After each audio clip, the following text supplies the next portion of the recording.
Harvey Checking is now exclusively available at Gateway Bank. With Guy Harvey Checking, you will receive Gateway's premium checking account plus several other Guy Harvey Ocean Foundation features, including membership to the Guy Harvey Hammerhead Nation, free Guy Harvey t-shirt, and an exclusive Guy Harvey debit card. At Gateway Bank, we will make a $50 donation to the Guy Harvey Ocean Foundation for every new account opened. This is just one more reason why people choose Gateway Bank. Sign up today for your exclusive Guy Harvey checking account with Gateway. Details available at gatewaybankcfl.com, member FDIC. Your source for the #1 sports weekends. Fox Sports, only on 96.3 FM, 1370 AM. From Daytona International Speedway, this is NASCAR Live. Here they come into the Tri-Oval, and the American Ethanol Green is in the air. Jeff Gordon in the outside lane. Shoving you. Casey shoving him. Still there. Wow, what a move. Logano just cut down to the inside. Logano one back with a big-headed steam and a shoot middle. There he is. Side by side, Kevin Harvick is there. Clint Boyer, Tony Stewart. Harvick coming to the top here. Two coming to the checker. Junior's going to win the first race of the duel. Jeff Gordon will come in second. P2, bud. Nice job there, guys. Nice effort. I'll tell you what, that was a lot of work for a 150. As we welcome you back to the World Center of Racing, I'm Eli Gold. Kim Kuhn joining us here at our infield broadcast location. This week, you've talked to Kevin Harvick. You've spoken with Tony Stewart, hobnobbing with all the big names.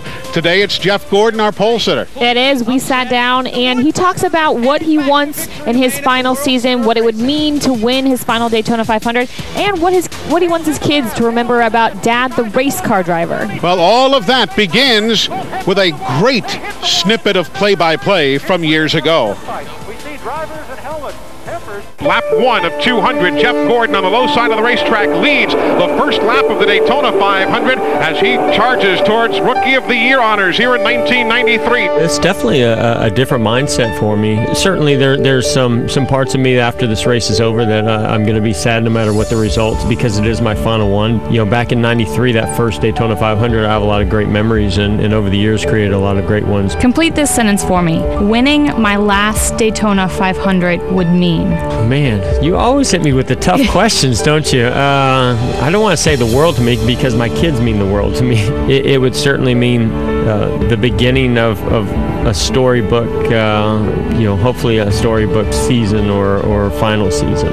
Is there any fear that you'll get to Homestead, you'll turn the corner for that last lap and get out of the car and just not want to give it up? How do you battle those feelings? Oh, that's fine. I mean, I can't say that I won't feel that way and because I'm not there yet, but I mean, I guess because I've been thinking about this for many years, and I feel like I've accomplished everything that I ever set out to do other than winning the Sprint Cup championship. I know I'm labeled as a 4-time Sprint Cup champion, but when I look at my trophy room, there's Winston Cups up there. So I would like to accomplish that, and it'll be a little bit disappointing if we don't, if I don't get one of those before it's all over. But no matter what, it's been an amazing career, far more than I ever anticipated or could have expected. Memories that just will stick with me forever. Great memories. And so, to me, this season is going to be filled full of more great memories. And that race, no matter how it ends, is going to be emotional for sure. And I know that there's going to be moments in 2016 where I'm going to say, gosh, I wish I was out there. Gordon's car glued to the bottom of the racetrack off turn number 4. Still single file. One last chance for Earnhardt. Gordon holds low off 4. Here's Earnhardt on the apron. Gordon moves slow to block. They come to the Tri-Oval. Earnhardt will not be able to do anything with him. Jeff Gordon wins the Daytona 500 for a second time. People that know me well know that I take it very serious. I'm very focused, and I probably don't smile as much as I should based on all the things that have gone so well. It's like those moments are so short-lived, and I move right on to the next one to focus on the next qualifying session, the next practice, or the next race, and try to win. And so this year, I want to just be a little bit more relaxed and enjoy, every moment. And I mean, it's already been an amazing start to the season, and I do feel different in the way that I'm expressing myself and looking at each practice and each opportunity, my teammates, and I can't imagine what the rest of the season's going to be like if it's already started like this. Now, I was in Victory Lane with you last season when you won your 5th Brickyard. My very favorite moment was when your kids came to the window before you got out. Ella had the brightest, proudest smile on her face. Leo reached in and gave you a high five. Do you worry that they might miss seeing you behind the wheel? A little bit, especially with Ella. She's created a little bit more extra attention at school because of who her dad is, and I didn't realize it was really the extent of it until I told her, what announcement I was making, and her reaction was like, no! And it was all based on what the kids were going to think at school, which that's what's going to make this year that much more special, is enjoying every moment, but also hopefully ending it by being successful. And what do you want them to remember about Dad, the race car driver? Yeah, I try to teach them so many lessons in life that come from racing and come from my experiences, which is just, it's practice, practice, practice. Anytime they're doing anything, whether it's reading, writing, or sport, I always tell them how hard you got to work at it. And so, that's certainly been the case for me with racing. Yeah, you want to find something that you're good at and that you like, and they're young, and so who knows when that may happen for them in their life. It happened young for me, but it might take longer for them. But then once you find that, that it's not going to happen easily. You still have to work hard at it. Kim, a great visit with Jeff Gordon, and he's so family-oriented. I thought it was great that he shared with us how the family celebrated his Daytona 500 pole last weekend. He did, and he celebrated the pole like he had won a race. The celebrations didn't end there. He got home, and they had some special stuff waiting for him, some signs, a cake, and we dive into that on MRN.com. Right, the entire unedited interview is available on MRN.com, so check it out or check us out anytime if you'd like all the latest news from the world of NASCAR. Kim Kuhn, thank you very much. We took our MRN microphones out into the infield here the other day, and we walked up to unsuspecting race fans. Some were wearing Jeff Gordon shirts, others were not, and we said very simply, if you had the opportunity to meet the man face to face, what would you say to Jeff Gordon? Jeff, thank you for being so fan-friendly. Even though you're not going to be racing anymore or even on a part-time schedule, just don't forget about us. Enjoy life. Have fun with the family. Give us a lot of enjoyment. He's been a great racer. Good luck, and I hope you win the championship. Thanks for the memory. Take time, enjoy it. Don't make the mistake of coming back. Thanks for the memories, and we're going to keep following him whatever he does in the future. He's not been our favorite driver all these years, but he has made an impact in the sport. One of us, thanks for everything. He's actually the reason that I started watching NASCAR. Oh, why's he gotta go? I don't want him to. I don't want him to leave. I really don't. Jeff, it's been a great ride. We're happy for all the things you gave us. Good luck. When you're Ryan Newman barreling around the racetrack at 200 miles per hour, you rely on your instinct. You rely on your car. Most of all, you rely on your crew. Just like I rely on Grainger. Grainger is my pit crew. Getting me what I need when I need it. Helping me keep this place on the right track. Making me fast. Does this make me the Ryan Newman of this facility? No. Well, maybe. Just don't call me Rocket Man. Get it? Got it? Good. Call clickgrainger.com or stop by. Grainger. For the ones who get it done. Dale Earnhardt Jr. has won the Daytona 500 for the second time. Dale Jr., driver of the number 88 Hendrick Motorsports Chevy, here to talk to you about the official fuel of NASCAR, and that's Sunoco. Sunoco makes high-quality performance fuels for the greatest drivers in the world, on and off the track. Whether I'm pulling up to the pump or off pit road, Sunoco is the fuel that keeps me going. From the racetrack to the road home, I fill up with the official fuel of NASCAR. Sunoco. Hey folks, each week NASCAR will give one driver the winner of the Duralast Break in the Race Award. The Break in the Race Award goes to the highest running eligible driver at the time of the first caution of the day, and it comes with a $5,000 check. Don't risk your safety. When it's time for new brakes, get Duralast, the official brakes of NASCAR. They're proven tough and sold only at AutoZone. When we come back, we'll check in up in the broadcast booth, and then down here, Pete Pistone joins us as from Daytona International Speedway. This is the Motor Racing Network, the voice of NASCAR. Hi, I'm Seth with AA Lock, Dock, and Security. Have you ever thought about the locks or security on your house or business? Have you ever wondered why the keys to your new car cost so much? Well, at AA Lock, Dock, and Security, we can help with securing your valuables. We can even replace those expensive transponder keys. We can give you the knowledge that no one else will.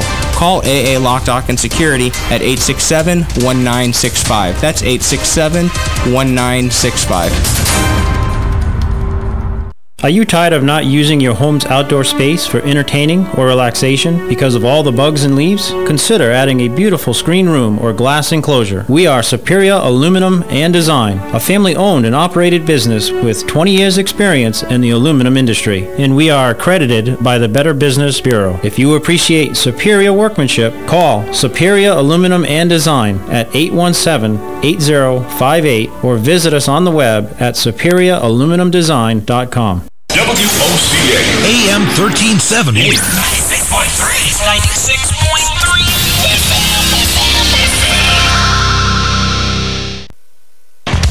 From Daytona International Speedway, this is NASCAR Live. Into the banking alley with a good lead. Lake Speed going second, way up to the wall. It's car of Rusty Wallace. He gets out of the way as Darrell Walter comes down running in third. Your leader into the short chute. Ladies and gentlemen, this is it. Here comes Bill Elliott down to win the Daytona 500. Now back to Eli Gold.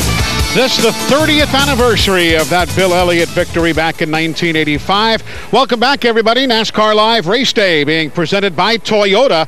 For the latest Toyota racing information, visit toyotaracing.com. A big hello to those of you in Birmingham, Alabama. Classic Rock 94.9. Those of you in Fayetteville, North Carolina, joining us on our new radio partner, Rock 103, Carolina's Best Rock. Also, KVSL 1470 AM and 107.9 FM, music, sports, talk in Show Low, Arizona, and of course in Nebraska City, Nebraska. We welcome Big Apple News Radio 1600 and 105.5 to our lineup of stations for today's coverage of the Daytona 500. The voices you'll be hearing leading this broadcast today upstairs in our booth at the start-finish line. They are Joe Moore and Jeff Striegel.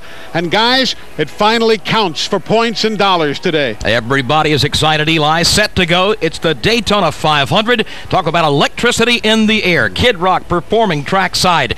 Thousands and thousands of fans there, all excited, ready to start off this 2015 season. And Jeff Striegel, the motto of the week, the theme of the week so far has been first-time winners. We saw it Thursday night. Tyler Reddick in the NASCAR Camping World Truck Series race. His first ever win, it came at Daytona. Ryan Reed yesterday, first-time winner in the Xfinity season. It came at Daytona. It could happen again. It absolutely could, Joe. You're exactly right. And the reason is because there's a lot of young talent in this field getting ready to take the green flag for the Daytona 500, and they are very capable of winning. How about a Kyle Larson? Certainly has a shot. How about the brothers, Ty and Austin Dillon? And you've also got a guy like a Justin Allgaier that could come out of here with a win. Yes, there's a lot of young talent getting ready to take the green flag, and we're going to be joined again in the broadcast booth by NASCAR Hall of Famer Rusty Wallace. And Rusty, welcome first of all to the Daytona 500. Again, glad to have you with us, and young talent. We could be talking about them at the end of the Daytona 500. Yeah, we sure can. There is no doubt about that. The names you just mentioned, those guys are plenty capable of winning the Daytona 500. But one car that I'm taking a look at is a number 21 Woods Brothers Ford. Now, last time that car was in the victory lane here at Daytona during the 500 was young Trevor Bayne. Trevor drove that car really good. But this year, a whole new Woods Brothers, brand new, big-time Penske affiliate. Penske engines, Penske chassis, Penske body, Penske everything. Same identical car as Brad Keselowski, same identical car as Joey Logano. And Ryan Blaney has been really fast out there in practice. He's plenty capable to win this Daytona 500. And if this young guy wins, it wouldn't surprise me. Could be a first-timer or maybe a driver, a veteran driver who just has not won a Daytona 500. Brad Keselowski's never won anything here. And other drivers who have wins, plenty of wins elsewhere, Carl Edwards, Denny Hamlin, Tony Stewart, Eli, they come to mind, still looking for a win in the Great American Race. And as we all know, when we leave here later today, if there's an unexpected driver in Gatorade victory lane, well, I guess we probably shouldn't be surprised, because this is the kind of race, both here and at Talladega in Alabama, where the unexpected is almost the expected. And with that said, we're joined now down here back in the infield by senior writer Pete Pistone. He is the man whose work you read both on our MRN.com website and our brand new MRN app that hopefully you've had the opportunity to download for free to this point. And I'm just checking here, Pete. I was looking for calluses on your fingertips. 44 articles that I counted you've already written, and add in another 7 or 8 tonight, man. You've earned your keep. Well, it's been a very, very busy speed weeks, to say the least. No doubt about that, Eli. Lots of things happening here, but you know what? We're here. It's the sunshine. I'm talking to you. The Daytona 500 is right around the corner. It's all great. And your neighbors at home are probably still shoveling out in Chicago, so as you laugh, I can tell how much you are hurting for all of them. Let's talk about what's been the latest news. Obviously, the Busch brothers have dominated. How did you formulate what you were going to write, and how late into last night's hours were you putting out the latest stories on the website? Well, we updated up until midnight last night. We got the latest update of Kyle Busch when he was taken to the local hospital here, and we found out that he went through the surgery. We did get an update this morning, and there is a story on the website right now to tell you that Kyle is resting comfortably. Coach Joe Gibbs came and talked to the media. They're going to get him home as soon as possible.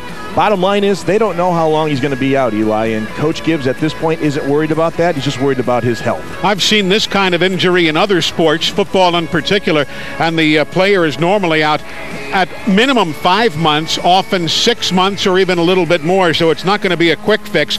A lot of us went into the garage this morning and just visited with the drivers, including Matt Crafton, who was flown down by the Gibbs bunch to take that ride, and I don't mind telling you, and I'm sure you've detailed it in your column, there were clearly some nerves. Well, I mean, he got into his driveway at home last night. His phone rings in his pocket, and it's someone from Toyota saying, you know what, you might be in the Daytona 500 tomorrow. Sure enough, 15 minutes later, he gets tabbed to fill in for Kyle Busch, making his Sprint Cup debut in the biggest race of the year at a pretty high-profile race car. A lot of pressure on Matt Crafton today for sure. And Regan Smith, he's been around. He's run a good bit, but he too is in a car that can win. All of a sudden, Regan Smith has become the super sub of NASCAR. Filled in a couple of years ago when Dale Earnhardt Jr. had a concussion. Filled in last year for Tony Stewart. And now here he is this year for Kurt Busch. He feels pretty comfortable in that race car right now. I think Regan's going to have a good run today, Eli. We're visiting with Pete Pistone, senior writer for MRN.com. And, of course, all of his work also available on our brand new MRN app that is available and free for the download. One of your interesting stories, not that they aren't all interesting, of course. Did I read that correctly? Yes. But one of the more interesting stories was you detailing the new driver-crew chief combinations that are debuting for real here today. That's the key, for real. I know everything counts down here, but today is the first points race. And when you talk about guys like Darian Grubb and Carl Edwards, where everything's on the line, Jamie McMurray and Matt McCall, I think that's an interesting combo. Jamie has won this race before. He had a very good repertoire going on with his prior crew chief, Keith Rodden, getting to learn him. It's all on the line today, Eli, and it's going to be interesting to see how those new pairings pair out under the big spotlight of Daytona. Well, we will all be reading throughout the day, and of course post-race it's at MRN.com, your one stop for all the NASCAR news that you want for all the different series. We've got it on our website and on our app. That is Pete Pistone, senior writer. Good to have you with us, and enjoy the sunshine. My pleasure, Eli. Thanks for having me. When we come back to the World Center of Racing, we'll hear from Tony Stewart. We'll hear from the chief starter for today's race, Kim Lopez, and we'll take you trackside as we'll hear from many of the drivers competing in this 57th annual Daytona 500. That's coming up next as we continue from the World Center of Racing. Coca-Cola Racing Family Road Trip. NASCAR Confessionals. Driver's log, day 2. Biffle's been real moody lately. Been reading a lot of vampire books. I'm worried about him. Driver's log, day 5. Sometimes right after I open my Cokes, I like to hold the bottle up to my ear and listen to the fizzy bubbles. I like to pretend it's the crowd cheering my name. Joey, Joey, Joey. Then I drink the crowd right up. Coca-Cola, open happiness. Official soft drink of NASCAR. We are pioneers. We are determined to grow, build, and cultivate the life of our dreams. We like our way of living. Who are we? We are Kubota. Now, during our More Power to You sales event, you can get long-term financing as low as 0.99% APR on a feature-loaded standard L-Series tractor. Visit Kubota.com to find your local Kubota dealer. When we come back, we'll visit with Matt Crafton, Regan Smith. It'll be the backup segment, if you will. Also, Matt Kenseth, always a threat to win here at Daytona. That's as soon as we come back. From Daytona International Speedway, this is the Motor Racing Network, the voice of NASCAR.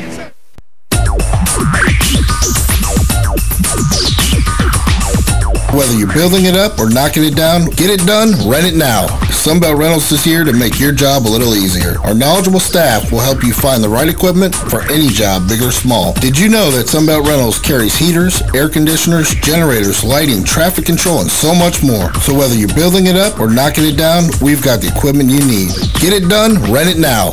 And right now, for a limited time, you can have it for less. Just by mentioning this ad, if you rent it Friday afternoon, you can keep it the whole weekend and only pay for one day. But this is a limited time offer, so stop into Sunbelt Rentals today, Northwest 27th, just a quarter mile east of I-75. For more information, just give us a call, 352-369-9101. 352-369-9101. Sunbelt Rentals. Get it done, rent it now.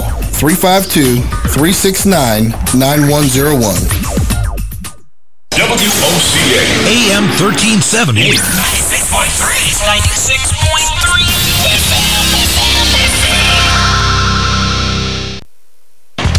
From Daytona International Speedway, this is NASCAR Live. Time now for the Granger right-hand man. Three-time Sprint Cup Series champion Tony Stewart has multiple people who guided him to success. Well, my father got me started, but there were numerous people that were responsible for helping us get to where we are. And it's been a lot of people, but it's been a lot of fun in my career to drive the different types of race cars I've driven for the different teams that I've driven for, and be able to have as much fun as I have in the Cup Series now. The Granger right-hand man is brought to you by Granger. Get what you need when you need it. Call, click, or stop by today. Get it, got it, good. Granger, for the ones who get it done. Welcome back, everybody. And yes, for every superstar like Tony Stewart, there are a ton of folks who have been helping them in the background, getting them to where they are today. Glad you're with us. Temperature now up to 79 degrees. A nice breeze blowing in off the Atlantic Ocean outside of turns 3 and 4. Beautiful blue sky overhead. And the sky is not bluer for anybody than for Matt Crafton, the only back-to-back series champion in the NASCAR Camping World Truck Series. And he didn't expect to be here, let alone in a competitive car, Winston Kelly, to run the Daytona 500. Absolutely not. Let's find out from Matt. About 20 hours ago, where were you when you got the call, and take us through the last almost full day? I was literally putting the parking brake on in my motorhome, pulling in my driveway in North Carolina. I left here yesterday right at noon yesterday, about this time, to drive home to North Carolina. Got home, pulled in, and then I got the call at that point, and say about 45 minutes later, I was headed to JGR, getting fitted for a seat, and then getting on an airplane and come back here. All right, what is the approach to today's race? You're going to start in the back with a car that qualified fourth, very fast race car. So what is the approach early on in the race? We're just going to ride for a while. We're going to ride for at least half the race, if not maybe more. Just see what we have. And like I said, just try to get me comfortable. And so I'm sure we'll be around quite a few people. We're going to ride in the back and take care of this stuff. So just get me, like I said, comfortable and put ourselves in position to be there at the end. First ever Sprint Cup start. Do you have any personal expectations that you hope to achieve by the end of the day? I just run good. Like I said, just maybe turn some heads. Two-time NASCAR Camping World Truck Series champion Matt Crafton substituting for Kyle Busch. Thank you, Winston. And as we mentioned earlier during our headline segment, the other substitute driver here this weekend is Regan Smith, taking over the ride vacated because of all the legal issues surrounding Kurt Busch. He now gets set to climb aboard that Haas automation machine. Alex Hayden is standing by with him. And Regan, give us an idea what it's like when you get the call to go drive this race car for Gene Haas and Stuart Haas Racing. How much preparation went into this? You had obviously a little more time to get set up and ready to go than Matt Crafton, who we just spoke to. Yeah, it was nice to have that extra day and get a couple laps in the car, then get my seat in the car and have a chance to really work with all the stuff that I need to use inside there. So the guys on the Haas automation Chevy did a phenomenal job of getting everything set up. I sat in it this morning. Feels just like one of my cars would on the Xfinity side, and it's got some speed. So I haven't had a chance to draft with it yet. We'll work out the draft with it, see what areas I like and what areas that I got to pay attention to when I get going. But it's definitely a car that's got a shot to win the race today. You've spent some time with the crew chief, Tony Gibson, who everybody calls old man. As a matter of fact, he calls everybody else old man for that matter as well. One of the most laid-back veteran guys in this garage area. What's it been like getting to know Tony a little bit better here over the last couple of days? Well, it's been good. I know Tony really well to begin with. I had a chance to work with him a little bit years back. I think it was maybe 08, 09, somewhere around there. And, somebody I've always paid attention to, had a lot of respect for. This whole team, dating way back to my DEI days, has a lot of similar guys on it that were on it back then. So I know them all, a lot of familiar faces, and it has been really easy transition. So I'm appreciative of Gene Haas and those guys letting me be the guy to hop in it for them in a unique set of circumstances, and we're going to make the most of that opportunity. Regan Smith's got a world of experience. He's a former winner of the Bojangles Southern 500 at Darlington. He's going to go from the back of the field today. All right, gentlemen, thank you. And then we come to Tony Stewart and the Bass Pro Shops Chevrolet. He has never won the Daytona 500 in 16 starts, but Steve Post, when you factor in the July races, the International Race of Champions, and all else that he has run here, he has 19 total trips to Gatorade Victory Lane. Yes, indeed, Eli. He does have 19 trips to victory lane here. Tony Stewart ready to roll here this afternoon from the 7th starting spot. And Tony, all kinds of practice down here, all kinds of preliminary races and everything. Do you have a sense how your car is or how things are looking as we get ready for today's 500-miler? Boy, I wish I could say yes, but honestly, no. I mean, I don't think any of us can truly say we know what our cars are going to be like till we get out there and probably get 15, 20 laps under our belt. But I have a feeling the first 2 runs of the day, there's going to be a lot of us that are going to have our hands full trying to keep up with it. And, the crew chiefs and the pit crews are going to be busy working hard to try to get us dialed in. So I'm going to be appreciative for what they do. You mentioned keeping up with it. Is part of that, or a big part of that, the weather factors and the situation with the weather, with the heat today? Because it's been cold down here all week long. Yeah, that's the biggest thing is, everything that we've done, whether it was the Sprint Unlimited, the qualifying races, everything's been in the evening, and it's been really cold. So, I mean, not cool, but cold. So we're going from cold to hot here. So, it's going to be radically different at the beginning of this, and I think there'll be some guys caught off guard. But, the crew chiefs are smart, and the engineers are smart. They've been planning for this, and I know we've made changes to our car to anticipate what the track's going to be like and how it's going to change our car. But, again, we're not going to really know 100% until we actually get out there and get started. Have a great day. Thank you, bud. There we go. That's Tony Stewart. Bass Pro Shops.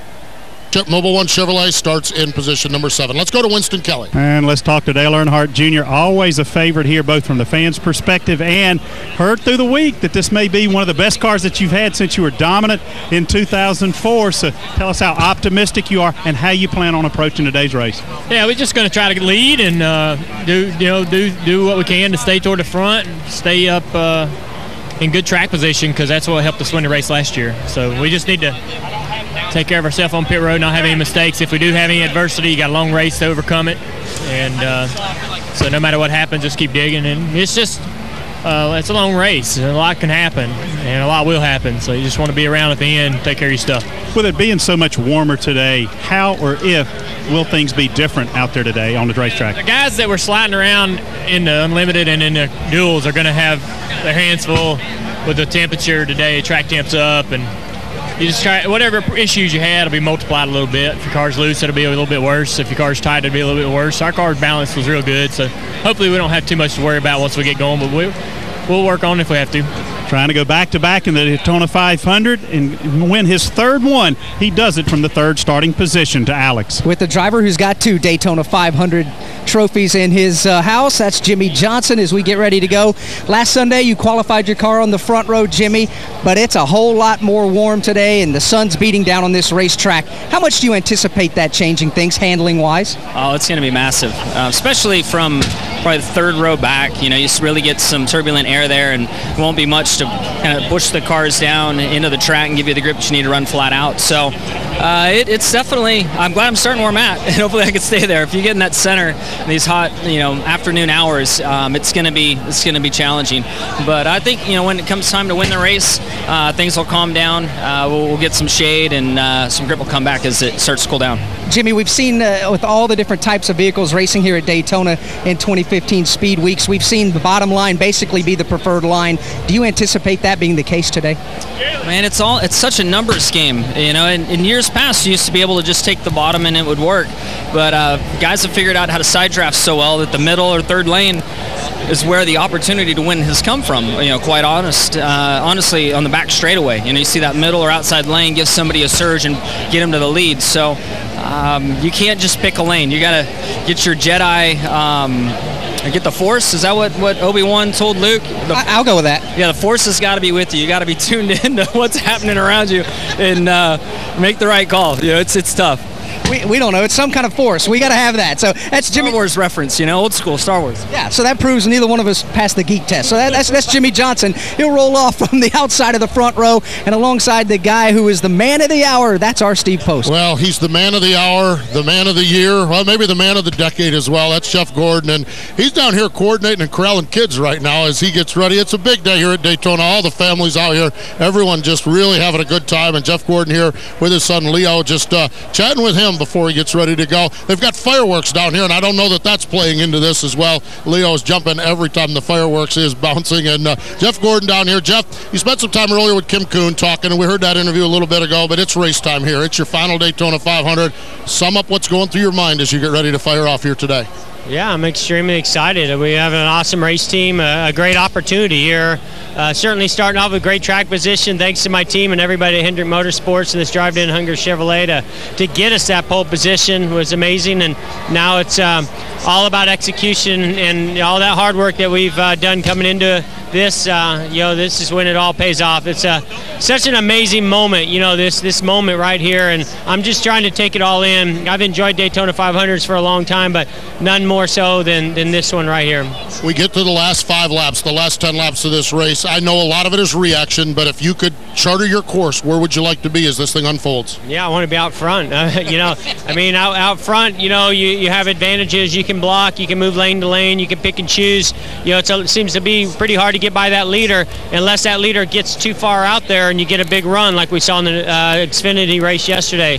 So I say let's get out front in these closing laps and let's stay there. Stay there. That's Jeff Gordon. He'll start at the front of the field. The Drive-In Hunger Chevrolet is on the pole position here for the 57th running and his final running of the Daytona 500. All right, guys, thank you very much. But none of that racing is going to take place until somebody waves the green flag. And for the first time ever in NASCAR history, it is a young lady, Kim Lopez, the first Hispanic woman to be the chief starter for the Daytona 500. She and I visited the other day, and it was interesting. She told me she didn't start out to be a flag person.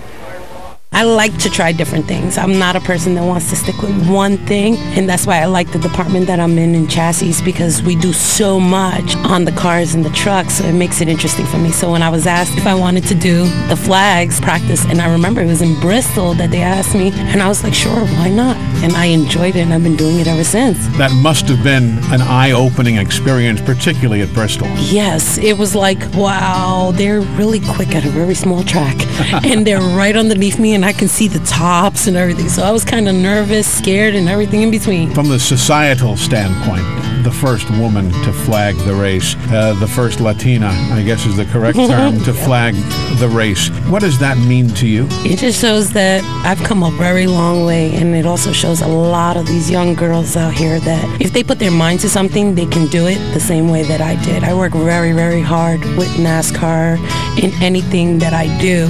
So it just shows that if you put your mind to something, you work very hard, you're going to be rewarded. And this is my reward this year. Tell me what went through your mind when you were told that you were going to be flagging the 500? I was like, well, that to me it was really cool because I've never actually seen a 500 race from the flag stand. I've either been on pit road in other functions or in the garage for the 500 itself. So when I was told that I was going to be doing it, I sat there and I was like, wow, you know, it's going to be great. I was up there in July, but I was backing up. So being the lead is a bit different. All the adrenaline, the excitement, the scaredness, everything just boils up into one. And it's just so exciting to know that I'll be able to do that. I remember when I worked my first Daytona 500, and that was back in the mid-'70s, but I said to myself, well, this kind of validates my right to be here. Somebody thinks I'm good enough at what I'm doing to work the biggest race of the year. You knew you were good, whether you want to admit it or not. Clearly, you were well-liked, you worked hard, and you were doing a good job. Did you go back to the hotel and say to yourself, you know, this doesn't stink, and I guess I'm doing all right? Yes, I did. I sat there and I was like, man, somebody must really have a lot of faith in me to know that I can actually do this. And I'm so thankful for NASCAR for giving me the opportunity to be able to do this. A great young lady, an outstanding NASCAR official for better than a decade, Kim Lopez of the Bronx, New York. She'll be flagging the Daytona 500 today. When we come back, we'll hear from a great story out of the lips of Ned Jarrett, plus more from down on the pit road. All of that as we continue from Daytona International Speedway. Hi, I'm Drew Brees. Since 1947, Wrangler's been a brand you can trust. And now, Wrangler introduces new Advanced Comfort Jeans. It's a whole new standard of comfort. Engineered with four-way flex technology, Advanced Comfort's innovative denim is less restricting and delivers long-lasting comfort that fits right and moves with you all day. And with reinforced fibers that are 20% stronger than traditional denim. New Wrangler Advanced Comfort Jeans. The most comfortable jeans you'll ever wear. Guaranteed. Wrangler. Real comfortable jeans. There are times when it's critical to know the temperature. Guys, temperature here on the track surface up to 128 degrees, giving these drivers all that they can handle. And there are times when knowing the correct temperature means everything. Daddy, can you take my temperature? I don't feel good. Oh, honey, I wish there was an easy way to do this. There's a new, quick, consistently accurate way to take measurements. The Temporal Scanner Thermometer from Exergen. Exergen, changing the way the world takes temperature. Welcome back to Daytona, where it's time for a Twisted Tea tune-in alert from MRN. Coming up next Saturday, that's our next live race broadcast. The NASCAR Camping World Truck Series runs the Atlanta Motor Speedway. Our broadcast time, 5 o'clock Eastern, next Saturday, the Hyundai Construction Equipment 200. This tune-in alert, presented by Twisted Tea. Race to your store for a Twisted Hard Iced Tea. Proud sponsor of the number 9 car. It tastes like real iced tea because it's made with real iced tea. Twisted Tea. From Daytona International Speedway, this is the Motor Racing Network, the voice of NASCAR. Ooh, a xylophone. Sounds dreamy. Yeah, they don't make them like this anymore, Robin. I'm shipping it to the Musical Historical Society. And you're packing it like that? What, this won't work? Why don't you take it to the Personal Service Center at the corner of Northeast 25th Avenue and 24th Street in Ocala? Just look for the yellow signs. Great idea. That'll save me a lot of time. The passing of time. Personal Service Center makes sending packages easy. And quick. Call 789-6683. For the Personal Service Center. Legally Yours, brought to you by Fuller & Fuller Attorneys at Law. On the air every Wednesday morning at 10:30 a.m. with John Fuller, a board-certified civil trial lawyer for over 25 years. John welcomes your questions, from business to complex family matters to legal disputes. So tune in every Wednesday morning at 10:30 a.m. for Legally Yours with John Fuller, right here on WOCA 1370 AM and 96.3 FM, The Source.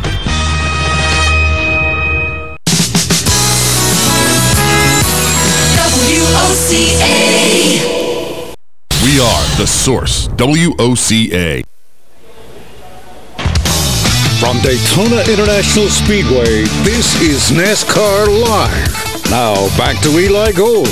We are live here at Daytona International Speedway, but you know, the Daytona 500 and races of this nature did not always run in this magnificent speed plant for many, many years. The races were on the sand of Daytona Beach. Part of our Tailspin program that many of you have enjoyed on MRN.com, Ned Jarrett joined us to talk about beach racing in his day. We're sending you into another MRN Tailspin. And that leads into racing on the beach, sometimes ending up in the sand dunes. Is there something to that we might need to hear about? We'd go to Daytona because it was fun, and I'm so thankful that I got to race on the beach. They threw the green flag. We had run along for maybe 45 minutes or something, and something hit me in the back. And he didn't see me till he got on me because that damp sand, the wheels were throwing it up, and you just couldn't see that far in front of you. Well, anyway, when he hit me, I started spinning. It dug into the sand, started rolling. Finally wound up in the ocean on its wheels. I thought I had to get back across that racetrack. I got to that twine string and passed out. The next thing I knew, I was laying in some fat lady's arm, and she had about a third of a pint of early times whiskey. And she was trying to get me to drink that. Figured it would help me, you know. And I was pretty sure I was going to die, and I didn't want the scent of whiskey on my breath and kill my chance of going to heaven. So, really, all this was going through my mind. To hear more classic NASCAR stories from the Golden Age, find MRN Tailspin under the Media Center podcast tab at MRN.com, on iTunes, and on Stitcher. It's MRN Tailspin on MRN.com. Great stories from Ned Jarrett and many of NASCAR's top stars from years gone by. One of our current broadcast stars is Alex Hayden. He covers pit road for us here on Motor Racing Network, and he's also keeping his eye on the NASCAR fantasy game world. And everybody's gearing up for the opener, Alex. Yeah, no question, Eli. And we're going to do this each and every week here on Motor Racing Network, getting you some inside tips from the garage area, basically where I've been for the better part of the last 2 weeks here at the World Center of Racing. Also, you can go to MRN.com, check out the Inside Line Show with Tyler Burnett and Robbie Mays on Thursdays. They'll give you all the stats you need to set your driver lineup. So let's get with it for the Great American Race. It's essentially been Hendrick Motorsports and Joe Gibbs Racing, the drivers and cars and teams that have been pacing practices and obviously going to Gatorade Victory Lane here in everything that we've done to this point with the NASCAR Sprint Cup Series. So Dale Earnhardt Jr. and Jimmy Johnson, throw in Jeff Gordon and Casey Kane as well.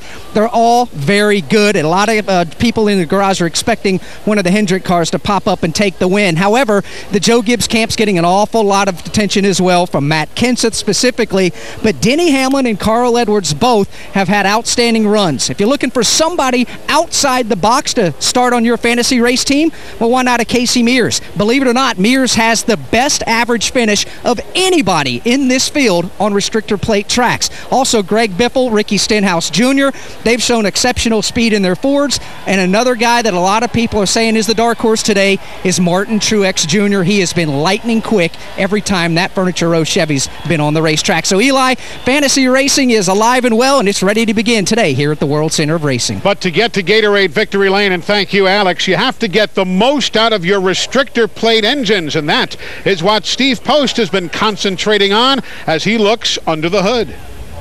Eli, one of the topics we talk about here at Daytona frequently is the restrictor plate. Basically, this is a device on the engine that chokes the airflow to the fire chamber of the engine and reduces horsepower drastically. So with that reduction, the question is, how do teams maximize horsepower? Jeff Andrews is Director of Engine Operations at Hendrick Motorsport. We go to work very hard on things that are parasitic or frictional type gains. Obviously, your airflow is limited by the plate, so then you have to go through, obviously the camshaft and cylinder heads and intake manifold combinations are different than what we would run, say, at Atlanta next weekend, just because the airflow is down so much. Anything that is friction when the engine is rotating over, valve springs, things like that, are power to be had out there as long as you can match the power with the durability. That's Jeff Andrews of Hendrick Motorsports. Not only is it a matter of all of the parts and pieces, it's the lubricant, the motor oil. Amazing all that goes into this between the teams and the oil companies. Andy Moran is the United States Motorsports Technology Advisor for ExxonMobil,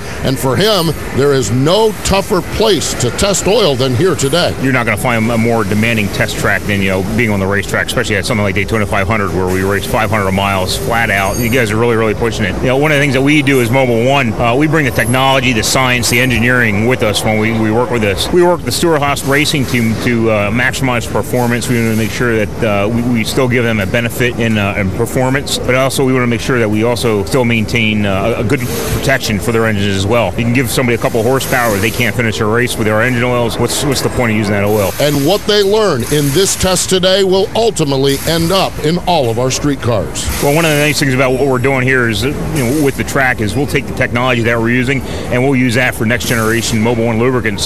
So this isn't just for racing. This is ultimately we're really working on this for the consumers to be able to have the same performance and the same protection in their cars as well. That's Andy Moran, who works on behalf of Mobil 1 with the Stewart-Haas Racing Team on their performance here at Daytona. With over 700 parts on the NASCAR Sprint Cup Series engines, each is scrutinized, polished, and shined. The motor oil is perfected, trying to reduce every bit of friction. Stay with us. NASCAR Live Race Day continues from here in Daytona.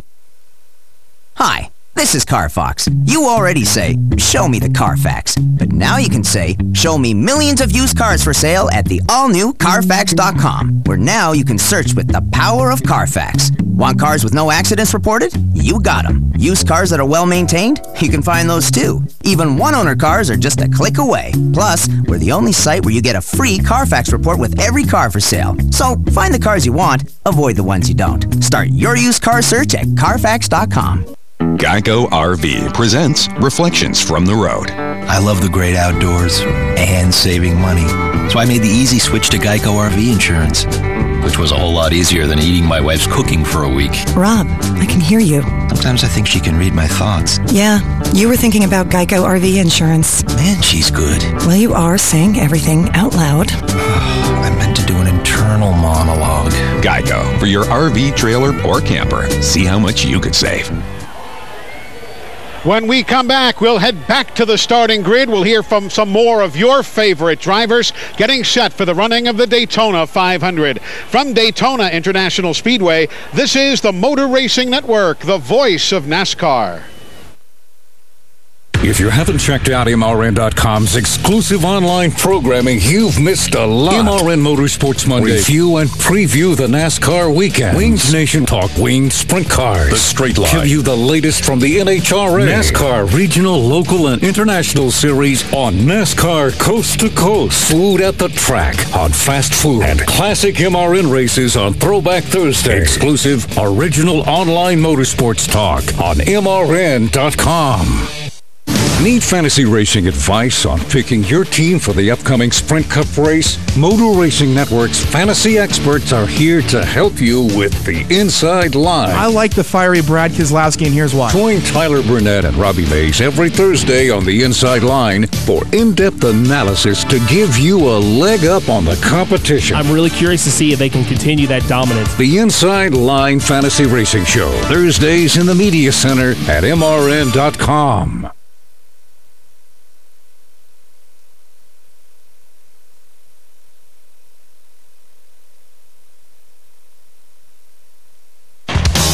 From Daytona International Speedway, this is NASCAR Live. Brought to you by Toyota. For the latest Toyota racing information, visit ToyotaRacing.com. Now, back to Eli Gold. We'll hear from more of the drivers in today's race in just a moment, but first, let's pause 10 seconds for station identification on the Motor Racing Network.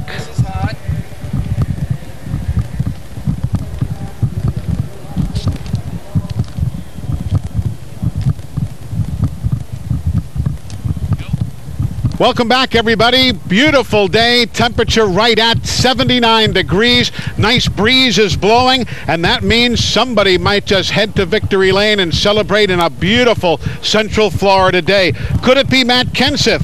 Winston Kelly, he's won 2 of these Daytona 500s. If anybody knows how to get around this place, and once he gets up front, he's very hard to pass. But starting back in 35th, what is the approach to get to the front? Is it early, or do you wait and see how things shake out? Well, probably wait a little bit and see how things shake out, but if it looks fairly sane in the beginning, we'll probably try to work our way toward the front. I think today is going to be a totally different race. It's really hot out here compared to what it's been. I got a feeling that it's going to single out a little bit. People are going to get up on top, and then when that happens, it gets really, really hard to pass. It's not that nobody wants to pass, but you got to have 7 or 8 guys to get a line going. So, you know, if it looks calm in the beginning, you probably want to make some hay while you can. Anybody can do it. It's Matt Kenseth. He's won 2 of them. He starts 35th to Alex. With the driver who will start 10th, the driver of the Denver Mattress Furniture Row Chevrolet, Martin Truex Jr. Got to tell you, if you can weave your way through the field like you did just there through the people here on pit road, you're going to be in good shape. But in all seriousness, though, starting 10th today, great starting spot. How much would track position come into play today? Well, I think early on it's important to try to stay at the front, try to stay out of that wreck, towards the middle of the race. So we're going to race hard with Furniture Row Chevy. We've had a really good week down here. The guys have done a really nice job, and we got good speed. So try to keep this thing in the front all day long. Hopefully that'll keep us out of trouble, and it'll get us to the end of the race, and then we can go for it. That's Martin Truex Jr. starting 10th. Steve Post. Yeah, Kevin Harvick starts in the 11th spot. Kevin, the title defense begins here today at the Daytona 500. You won this race before. Just your thoughts as you get ready to defend the crown starting today. I'm just excited to be back in the race car. Looking forward to hopefully taking our Budweiser Jimmy John's team and having a chance at the end of this race to have a chance to go to victory lane. So we're going to race hard all day and see what happens. Have a good day. Thank you. There we go. Kevin Harvick starts in the 11th spot here this afternoon. And that's the storyline of the day. Who can get to victory lane? Whose car is ready for the hot conditions after the frigidly cold week leading up to today's race? All of that talk is now done. We'll be dropping the green flag shortly as we get set for the 57th running of the Great American Race. $19,800,000 on the line, 200 laps, 500 miles at the 2.5-mile Daytona International Speedway. Coming back with pre-race activities as we are live from the World Center of Racing on Motor Racing Network. Dale Jr., driver of the number 88 Hendrick Motorsports Chevy. With the Sunoco Rewards credit card, you'll experience big fuel savings with every swipe. And that's good news for you, because cardholders instantly save 5 cents on each gallon purchase with their rewards card. Apply now at mynewSunococard.com, and you'll save an additional 20 cents per gallon for 60 days. Don't miss the chance to save 25 cents per gallon. Get your Sunoco Rewards credit card today. Sunoco, the official fuel of NASCAR. Limited time offer. Motor Racing Network has always been your source for motorsports coverage when you couldn't be at the track. Now, MRN is even more accessible with the brand new MRN app, available on your iPhone or Android device right now. This free app delivers all the latest motorsports news and schedules, locates nearby MRN stations, streams your favorite programs, and lets you interact with the MRN team on social media. Search MRN in the App Store or on Google Play. It's the Motor Racing Network at your fingertips, and it's available right now. Right now, everybody getting set for the start of pre-race activities. The Patrick Air Force Base Joint Services Honor Guard making their way out to the start-finish line. The national anthem to be sung by Philip Phillips. Vince Vaughn is our Grand Marshal today. The 20th Century Fox's Unfinished Business movie coming out shortly at a theater near you. We'll take you to that start-finish line stage when we come back. From Daytona International Speedway, this is the Motor Racing Network, the voice of NASCAR. Being there matters, and in a world that can be uncertain, your United States Navy protects and defends America on the oceans. Where there are threats against America, anywhere around the globe, your Navy ships, submarines, aircraft, and most importantly, tens of thousands of America's finest young men and women are ready to defend America at all times. When pirates threaten commerce, your Navy is there to ensure the world's oceans are safe and free from attacks. When disaster strikes, like the typhoon that devastated the Philippines in 2013, your Navy was there, providing medical supplies and relief to those in need. When drug traffickers attempt to use the ocean to ferry narcotics to our borders, your Navy is there defending America. Your Navy is deployed around the world, around the clock, always ready. When it comes to protecting and defending America, being there matters, and America's Navy is already there.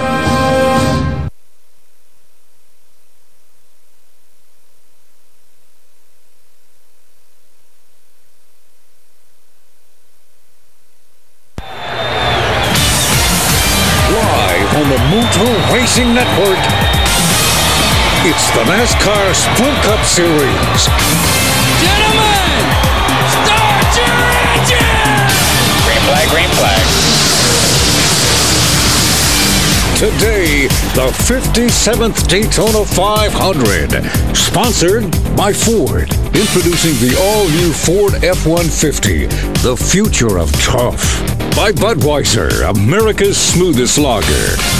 By Geico, 15 minutes could save you 15% or more on car insurance at geico.com.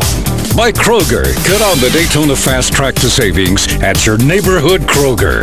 By O'Reilly Auto Parts, better prices every day. By Bloomin' Mondays at Outback Steakhouse. By Exergen Smart Glow, changing the way the world takes temperature. By Sunoco. Visit GoSunoco.com to find a Sunoco station near you. And by Toyota. For the latest Toyota racing information, visit ToyotaRacing.com. Two-way radio and race scanner communication provided by Racing Electronics. See Racing Electronics in the souvenir area at your next race, or visit them online at RacingElectronics.com. It is one of the most revered addresses in all of motorsports, 1801 International Speedway Boulevard, or better known as Daytona International Speedway, where today the 57th annual Daytona 500 is set to go in just a very few moments. Welcome back to NASCAR Live Race Day, presented by Toyota. For the latest Toyota racing information, visit ToyotaRacing.com. Well, over the last hour and 11 minutes, we have given you all the storylines about Speed Weeks 2015. The winners, the losers, those in between. Who haven't we talked to? Well, how about Ricky Stenhouse Jr.? He's been fast all week long. The Kings driver, Eric Almirola, he's been very quick in the draft all week long. Lots of storylines unfolding, but now it's time to get this race underway, and the pre-race ceremonies are about to begin. As mentioned, the Patrick Air Force Base Joint Services Honor Guard making their way to the start-finish line. Shortly, the United States Air Force Thunderbirds will be flying overhead with a great display. But right now, time to take you trackside as we get set for the start of the 57th annual Daytona 500 here on Motor Racing Network.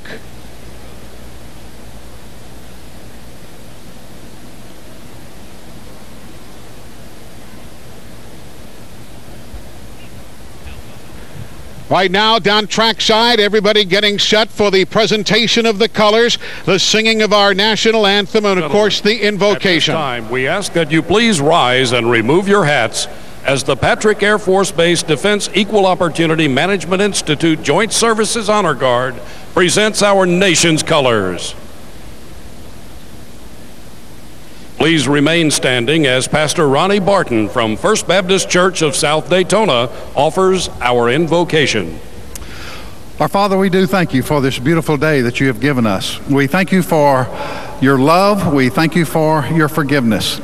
And Father, we thank you for the Daytona 500. Lord, it is the great American race. It is the most prestigious race of all. Lord, we pray that you will protect our military, and we protect the drivers and the pit crew. And thank you again for this day. For it's in Jesus' name we pray. Amen. He spent most of the last year on the road touring in support of his newest album, Behind the Light. Here to perform the national anthem is 19 Interscope recording artist Philip Phillips.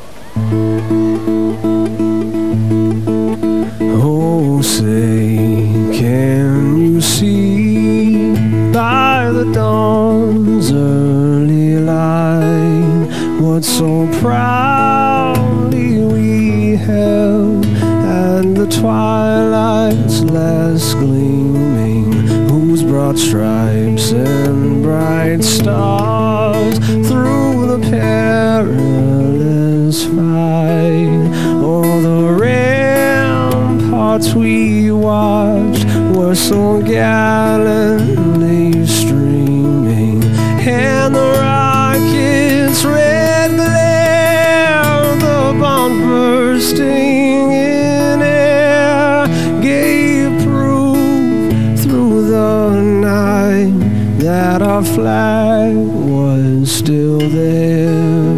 Oh, say, does that star-spangled banner yet wave o'er the land of the free and the home of the brave?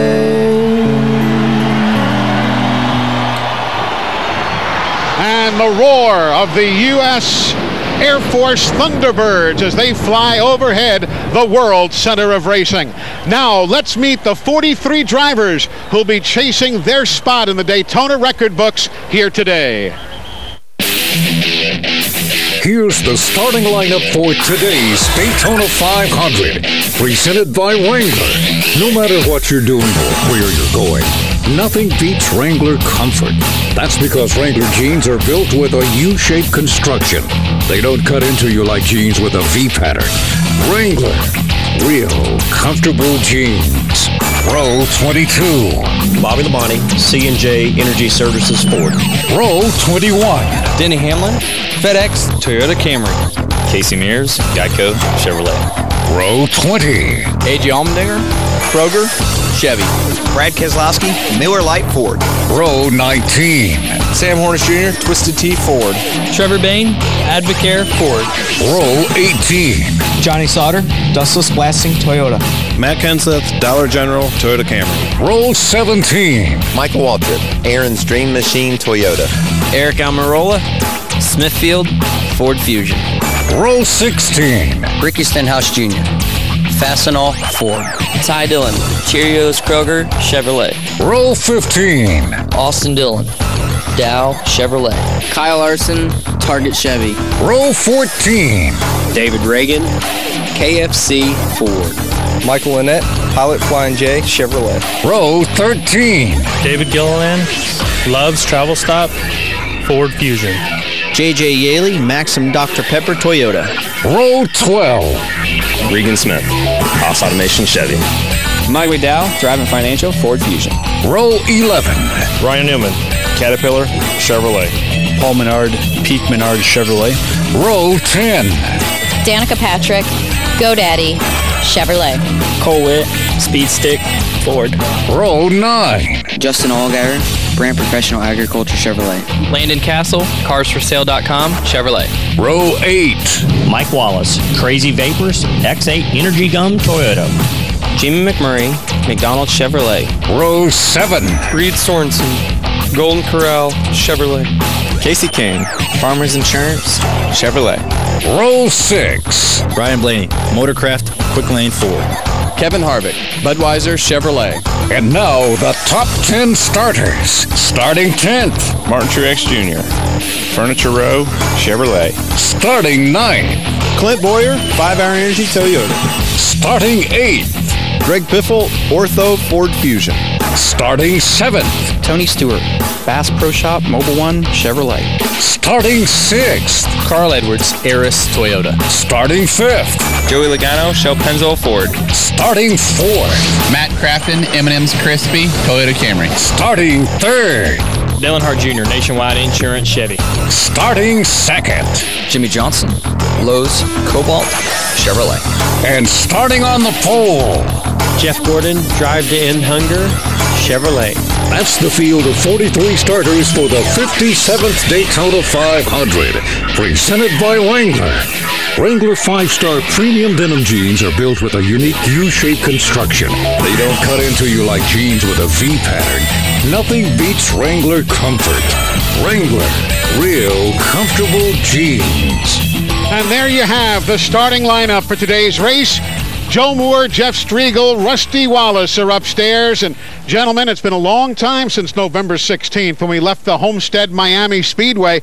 It's about darn time this off-season wraps up. Absolutely, Eli. There's nothing in the world like coming to Florida in February and having a 79-degree day and being at the World Center of Racing, getting set to start off a brand new season, the Daytona 500. It is picture perfect today, Jeff Striegel. You know, the thing that you've got to look at, Joe, we've been down here for almost 14 days. We've saved the best day for last. I think you pointed it out, or perhaps Eli did earlier.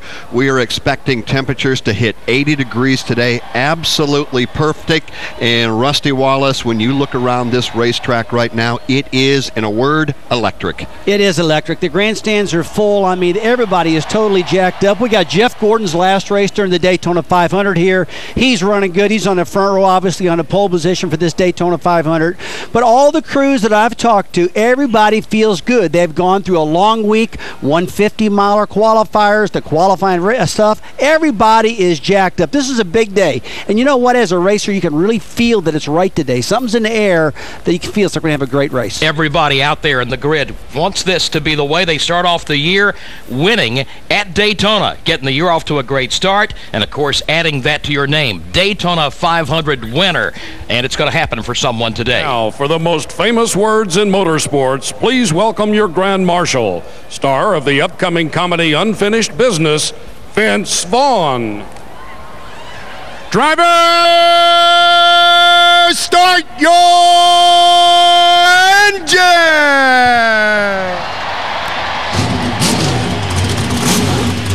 The command to start engines is presented by Kubota. Kubota is proud to sponsor Alan Jackson's 25th anniversary Keepin' It Country Tour. Alan grew up around machinery and likes things that last. Kubota is proud to be a part of it. Visit Kubota.com for more information. Gears will grind, brakes will blow, and sheet metal will tear when NASCAR returns to the tight, testy half-mile of Martinsville Speedway. Feel the rumble of Martinsville Speedway up close, beginning with the NASCAR Camping World Truck Series Kroger 250 on Saturday, March 28th. The laps double, but the excitement triples on Sunday, March 29th, when the NASCAR Sprint Cup Series enters the half-mile of mayhem for the SDP 500. The action-packed short track promises edge-of-your-seat thrills. Tickets are available right now by calling 877-RACE-TICKS or visit martinsvillespeedway.com. O'Reilly. Get more mileage from your tax refund at O'Reilly Auto Parts. If you've been delaying those minor repairs, go to O'ReillyAuto.com for a coupon worth $15 off a $75 purchase. Spend part of your tax refund on your vehicle now and avoid costly repairs down the road. O'Reilly Auto Parts. Better parts, better prices every day. Restrictions apply. See offer for details. O'Reilly Auto Parts. Engines have fired on pit road. The car's still sitting there. They're clearing all the personnel, the thousands of folks who have been down to the infield for the pre-race concert, getting things set and ready to go and drop the green. That's coming up shortly for the Daytona 500. From Daytona International Speedway, this is the Motor Racing Network, the voice of NASCAR. The weather is brought to you by MyFWC.com. Safe boating is no accident. It will be mostly sunny this afternoon, high 78 to 81. Clear skies tonight, low 58 to 62. Mostly sunny tomorrow, high 78 to 82. And Tuesday, clouds will mix with some sunshine. There will be a passing shower or two, high 76 to 78. From the Florida Weather Center, I'm Jeremy Pearson. This weather forecast brought to you by Tri-County Generators 1-800-622-1957. Don't get caught with your power down. Call Tri-County Generators now, 1-800-622-1957. Get it for less at the DIY Home Center outlet. Get top quality real wood cabinets the same or less than the big box stores are selling the cheap stuff. And that's not all. Drywall screws big box stores are $6.47 a pound. At DIY, only $4.99. Plus, DIY has the largest selection of mobile home parts and accessories anywhere. From carpet to doors, get the DIY supplies you need for less. The DIY Home Center outlet. We are your building material closeout store. 2191 Northwest 10th Street, just 2 miles east of I-75. You're listening to our coverage on one of 461 radio stations in 49 states nationwide and in Canada. Also on American Forces Radio, broadcasting to over 1 million men and women in uniform in over 100 countries. If you're here at Daytona International Speedway, you're listening to News Talk 1150 WNDB and FM 93.5. If you're away from your radio, you can find your station's online stream at MRN.com or listen live on Sirius XM NASCAR Channel 90. Listen on the MRN app or get us on audio now. Just dial 1-832-999-1717. 43 drivers, 43 cars all lined up down on pit road. They have yet to move. Some of the crew still standing alongside behind what will be 5 Daytona Superspeedway pace cars, waiting for them to pull off and out onto this 2.5-mile superspeedway. Rusty Wallace, you have sat in that seat down there before. What is going through those drivers' minds at this moment? moment? Believe it or not, calm and concern. I mean, all morning long they've been taking care of their sponsors. They've been shaking hands. They've been seeing all the fans. A lot of distracting things for a driver. But right now, they get to run the Daytona 500. But here's where a little bit of anxiety kicks in. What they're thinking about is, hey, it was 38 degrees during the end of the 150-mile qualifying races. Right now, it's 78 degrees here in Daytona. And the sun's been shining on the racetrack. And look, this is a racetrack that needs a really good handling race car. They don't know how their cars are going to handle. They're concerned whether they're going to push the front end or whether they're going to be loose in the back. That's what's going through the drivers' minds right now. And above all, it's don't wreck early. Stay away from the big one. And of course, you mentioned the change in temperature up near 80 degrees today. It was 40 degrees cooler than that earlier in the week when they raced in the Budweiser Duel. Some teams didn't even go out yesterday to practice. They really have no idea of what the warmer temperatures are going to do. But I think everybody realizes it's going to get slippery out there. It's going to be exciting. The track temperature during the Budweiser Duel dipped as low as 48 degrees. Currently right now, track temperature 103. That's going to make for some big changes for these teams to negotiate throughout the next 500 miles. And right now, these 43 cars beginning to make their way off of pit road and out onto the Daytona Superspeedway, 2.5 miles in length, 200 laps, 500 miles, and we're going to need 3 more people to help us call the action today. So we're going to start over in turns 1 and 2. For the Motor Racing Network there from Barrie, Vermont, is Dave Moody. Thank you, Jeff Striegel, and good afternoon, everybody, from high atop turn 2 here at the World Center of Racing, Daytona International Speedway. An absolutely perfect day for the 57th running of the Great American Race. Let's give you the tail of the tape at this end of the racetrack. 31 degrees of banking here in turns 1 and 2. A full 4 stories tall, plenty of room to spread their wings and run 2 and 3 wide all afternoon long, maybe even 4 wide in an emergency. Safer barrier all the way around the outside. Plenty of paved runoff area on the inside. If they do get into trouble, we expect to see plenty of action at this part of the neighborhood coming up this afternoon. Now let's go to the other end of the Daytona Super Stretch. Milford, Delaware's Mike Bagley. Thank you, Dave Moody. Good afternoon, everybody. I'm positioned high on a platform on the inside at the end of the Daytona Super Stretch. Field rolling on to the speedway right now. Matter of fact, those 5 pace cars and the field of 43 beginning to take shape on this 3,000-foot piece of real estate known as the backstretch or the Daytona Super Stretch. We've talked all week how important the draft is, and now the draft couldn't be more important than ever. You will need help to win the Daytona 500. It's all about what lane you get in, when you get in it, or which lane you bail out of and go with another. You need to develop friendships and partnerships over the course of this race, but as we've seen in years past, all of them will dissolve coming off of turns 3 and 4 and racing to the checkered flag of the Great American Race. We'll see them stacked up 2 and 3 wide, a little bump draft here and there. Cars getting a bit cattywampus over the course of 500 miles. We'll document all of it for you from our platform here at the end of the Super Stretch. As the field races by me, it's back up into the banking of turn 3 and 4, where they'll race into the view of Kyle Rickey of Killingley, Connecticut. Thank you very much, Mike, and good afternoon, everybody, from atop the Sunoco Tower, just to the outside of turn number 4. Turns 3 and 4 here in Daytona are also banked at 31 degrees top to bottom with 4 lanes of raceable asphalt. I'll keep an eye on how those drafting lanes that take shape on the Super Stretch progress or stall out once they hit the 31-degree banking of turn number 3. All the lanes will be raceable, and they'll all have their advantages at different points of today's race.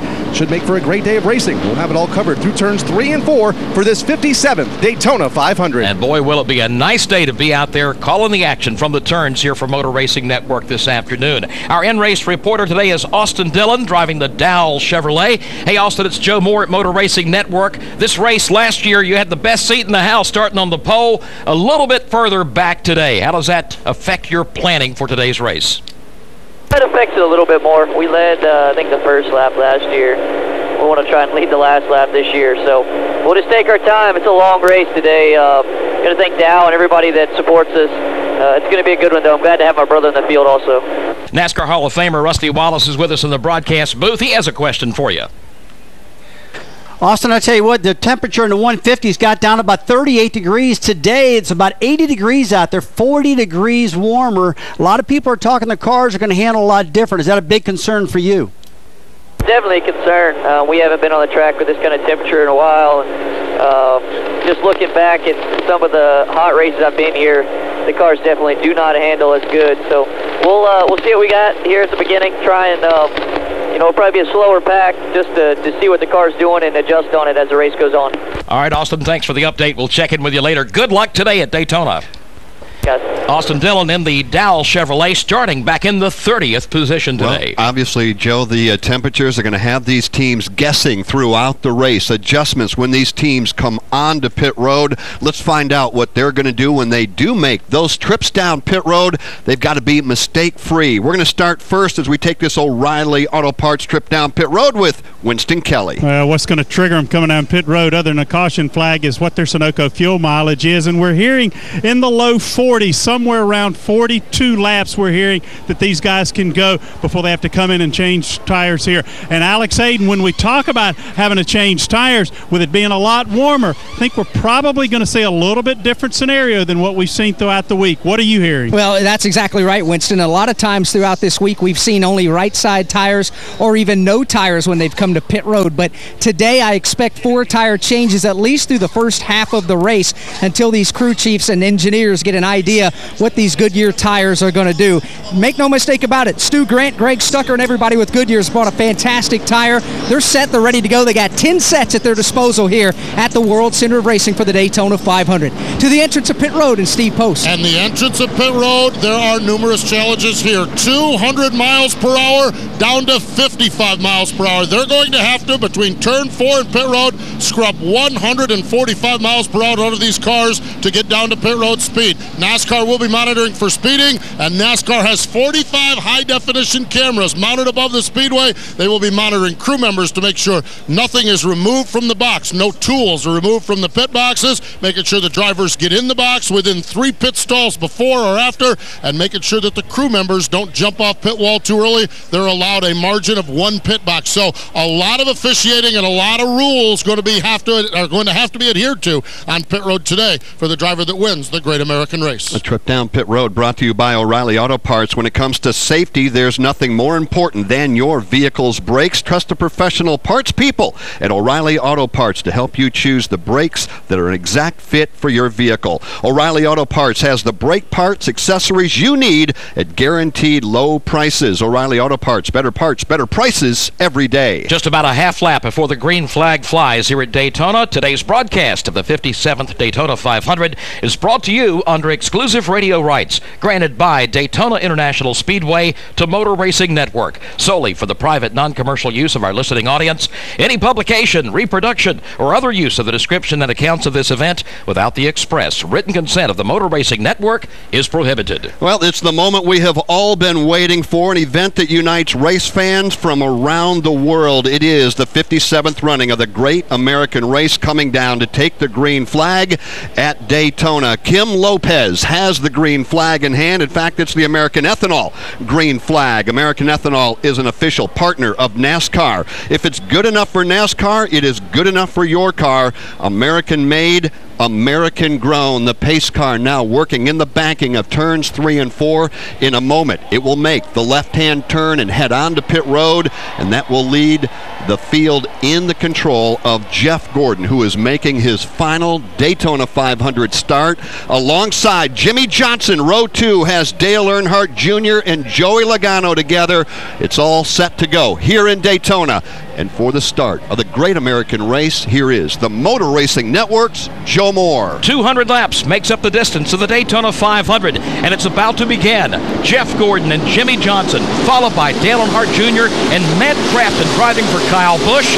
They're getting with it as the American Ethanol green flag is in the air. On the break, Gordon down at the inside of the racetrack gets a little push to the inside, and he gets the advantage over his teammate going to turn 1. It's all 3 Hendrick Motorsports in the front 3 positions right now. Jeff Gordon down low, Jimmy Johnson hanging onto that outside lane, then Dale Earnhardt Jr. third spot on the inside, shadowed by Carl Edwards as they come to the super stretch. Jeff Gordon was able to get away, but here comes Jimmy Johnson, full head of steam in the outside line, up the back straightaway for the first time this afternoon in the Daytona 500. Jeff Gordon down low, Jimmy Johnson topside. They're all stacked up in 2x2 formation. They're side by side at the front of the field in row number 2. Dale Dale Earnhardt Jr. nose-to-nose with Carl Edwards. Then it is Joey Logano and Greg Biffle. Everybody stacked up side by side. A 195-mile-an-hour pace lap coming across the line. Lap 1 in the books here at Daytona. Jeff Gordon is shown as the race leader, but Jimmy Johnson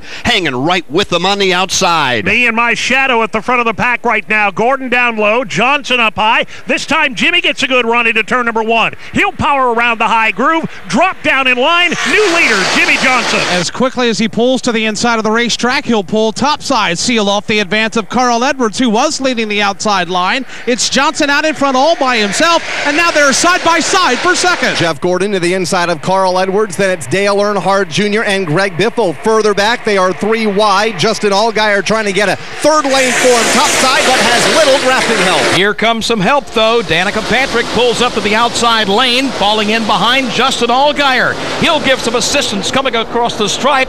Ty Dillon is there as well. 3 wide from about 8th on back. Trying to make some ground in that high outside lane. Allgaier, Danica Patrick, Ty Dillon, Paul Menard is there. Cole Whitt moving up the racetrack. Front of the pack, it's still Jimmy Johnson. Now Jeff Gordon will ease out into that second position. Now Johnson will swap lanes. He was on the bottom. He'll go topside, trying to keep Carl Edwards in the rearview mirror. That's not going to work for Gordon. Edwards will go by. He'll take second. Edwards to that outside lane will take the second spot. Here comes Jeff Gordon looking to pull to his inside to go side by side. Greg Biffle is there, Dale Earnhardt Jr. and Martin Truex. On Friday night, on Saturday afternoon, the outside line did not work. Here this afternoon, the outside line is the fast way around. Now here comes Greg Biffle, Dave. All of a sudden, it's the inside line that begins to fade. Biffle trying to make a move on the outside of the Jeff Gordon machine as Carl Edwards has taken over sole possession of second. Now it's Gordon down low. Biffle topside, the battle for third. Battle is for the number 3 position. Ford and Chevy side by side. Right in front of them, you got the Toyota of Carl Edwards and the Chevy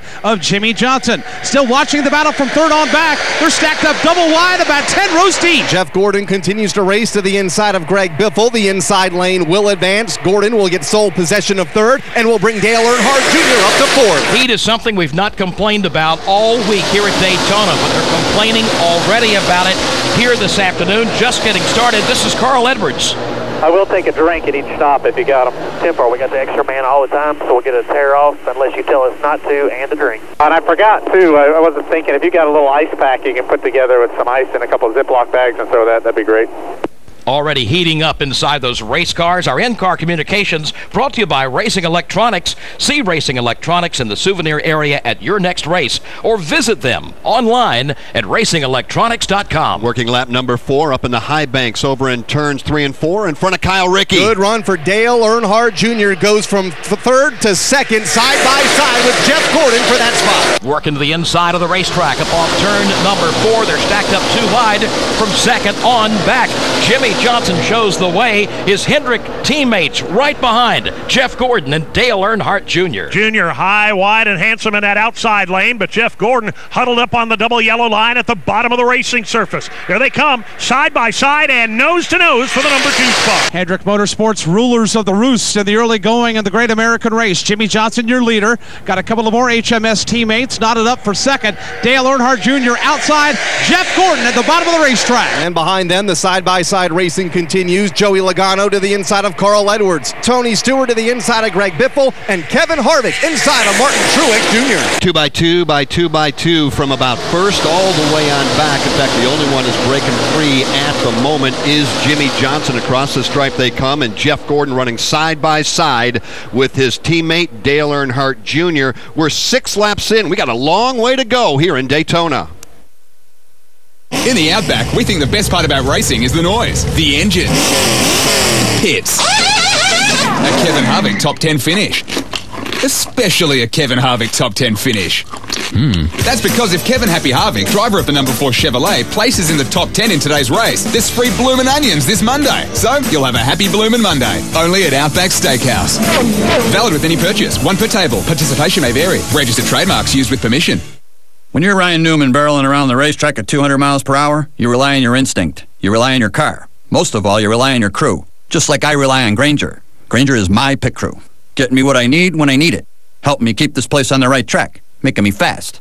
Does this make me the Ryan Newman of this facility? No. Well, maybe. Just don't call me Rocket Man. Get it? Got it? Good.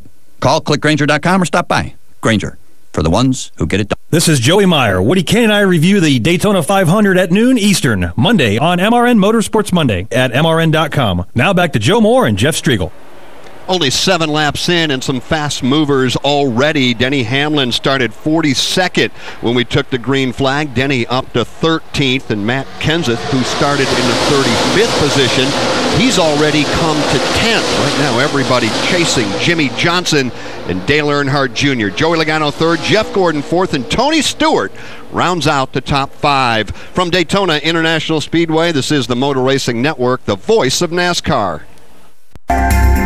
Hi, this is JP from Penn Flooring here in Ocala. I would like to invite you to come in and visit our spacious showroom where we have solutions for every style and budget. From wall-to-wall carpet to hardwood floors and tiles, we have an unsurpassed selection of flooring. At Penn Flooring, we've provided quality customer service with a family touch for over 25 years. Visit our website at pennflooring.com or come by our showroom, 1201 Southwest 17th Street, just over the bridge. Penn Flooring, quality customer service with a family touch. Here's what you may have missed on the John Tesh Radio Show. A show of contempt would be to say, what kind of an idiot can't even cook a simple dinner? That single behavior is so powerful it can be used to predict divorce with 93% accuracy. Here's another way to get back to sleep, and Connie uses this. Listen to white noise. You can try an app like Sleep Maker Rain, which is free for iPhone and Android. The new normal is to get a last-minute text at, say, 9 o'clock on a Saturday saying, hey, want to go see a band? Intelligence for your life on the John Tesh Radio Show. Don't miss this stuff. Visit the WOCA website at www.woca.com. We are the source, WOCA.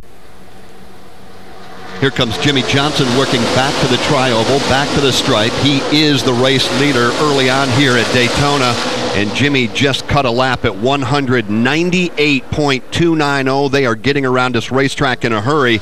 Jeff Gordon, Joey Logano, Dale Earnhardt Jr., and Carl Edwards in his new ride, that new Toyota for Joe Gibbs, running in position number 5. A couple of guys moving up quickly through the field, Rusty, we were talking about a few moments ago. Michael McDowell charging up through there. He's picked up several spots. Kyle Larson expected to do so. He's up to 21st. And how about Martin Truex Jr., who's been fast here all week? Yeah, Martin Truex, he's impressed a lot of people all week long. We've been talking about him. He started this race and just rocketed through the field, and right now he's up in 8th position. And a lot of people in the garage are talking about how fast this car is. I mean, sometimes you unload with a good one. He's got a good one today. He finished runner-up here in the Sprint Unlimited. Almost won that race if it hadn't been for a block thrown by Matt Kenseth coming off turn number 4, and then he finished 5th in the Budweiser Duel. A lot of people think this is a car that could go to victory lane later on this afternoon. And another one that you talked about early in our broadcast today, Rusty Wallace, is Ryan Blaney. Look at what he's doing there for the Wood brothers. Yeah, Ryan Blaney's all the way up to 9th position right now. And he's got a big Penske alignment. These cars are built by Penske's, the engine's by Doug Yates. He's got the identical equipment that Joey Logano and Brad Keselowski's got right now. And this is a car that's won the 500 before, and he can win it again. Right now he is working the high side of the racetrack as they come off turn number 4 and again back to the line. Top 3 single file, all Hendrick Motorsports Chevrolets. Jimmy Johnson, Jeff Gordon, Dale Earnhardt Jr. Behind that, Dave, 2 wide and even 3 wide at times racing. Yeah, they're all double-decker from 3rd place on back. Joey Logano on the bottom looking for the 4th spot. He's got Greg Biffle to his right elbow. Right behind them, 2 abreast, Carl Edwards and Martin Truex. 3 Chevrolets and 2 Fords are the top 5 right now, but then again, you get the Toyota of Carl Edwards trying to bust up in there, trying to make some hay as well. Here's Logano. He's on the move. He wants 2nd spot. Big run for the inside lane going into turn number 3 for Joey Logano. Pulls up alongside Jeff Gordon. That's the side-by-side race for 2nd. Gordon seems to have the momentum coming off turn 4, but his teammate crosses over right in front of him, and they really get that draft kicked into the outside lane. Logano hanging tough there on the inside of the track, though. He's got help from Carl Edwards. Edwards in tow, along with the Tony Stewart machine and Kevin Harvick. Many others in that low line as well. Joey Logano making the most of it. He puts a nose out in front to take 2nd place. Here's Here's Logano in that bright yellow and red Ford Fusion down to the bottom of the racetrack. Problem is, he's got to have a little more drafting help. Oh, Jimmy Johnson throwing a block on Jeff Gordon. Gordon to the bottom. Now they're 3 wide for second as Johnson goes upstairs. Johnson throws the block and kills his momentum, goes topside, and nobody goes with him. In a lane all by himself and falls out of the top 10. Jimmy Johnson led the last lap. He will not lead this one. In fact, he may fall outside of the top 10. Martin Truex Jr. now lines up to his inside of Truex Jr. Here comes Tony Stewart. 3 wide battle inside the tail end of that top 10. Jimmy Johnson just trying to hang on to that extreme outside lane. And don't look now, here comes some help on the horizon. Ryan Blaney climbs the banking along with Jamie McMurray. They will stack them up 3 wide just around the 10th position as up front. New leader, Jeff Gordon. Dale Earnhardt Jr. in second, under fire. Here's Joey Logano to the bottom. He wants the lead and Gordon will throw the block. Is able to pull up a long slide, maybe for Joey Logano. Jeff Gordon topside. Logano has drafting help from Carl.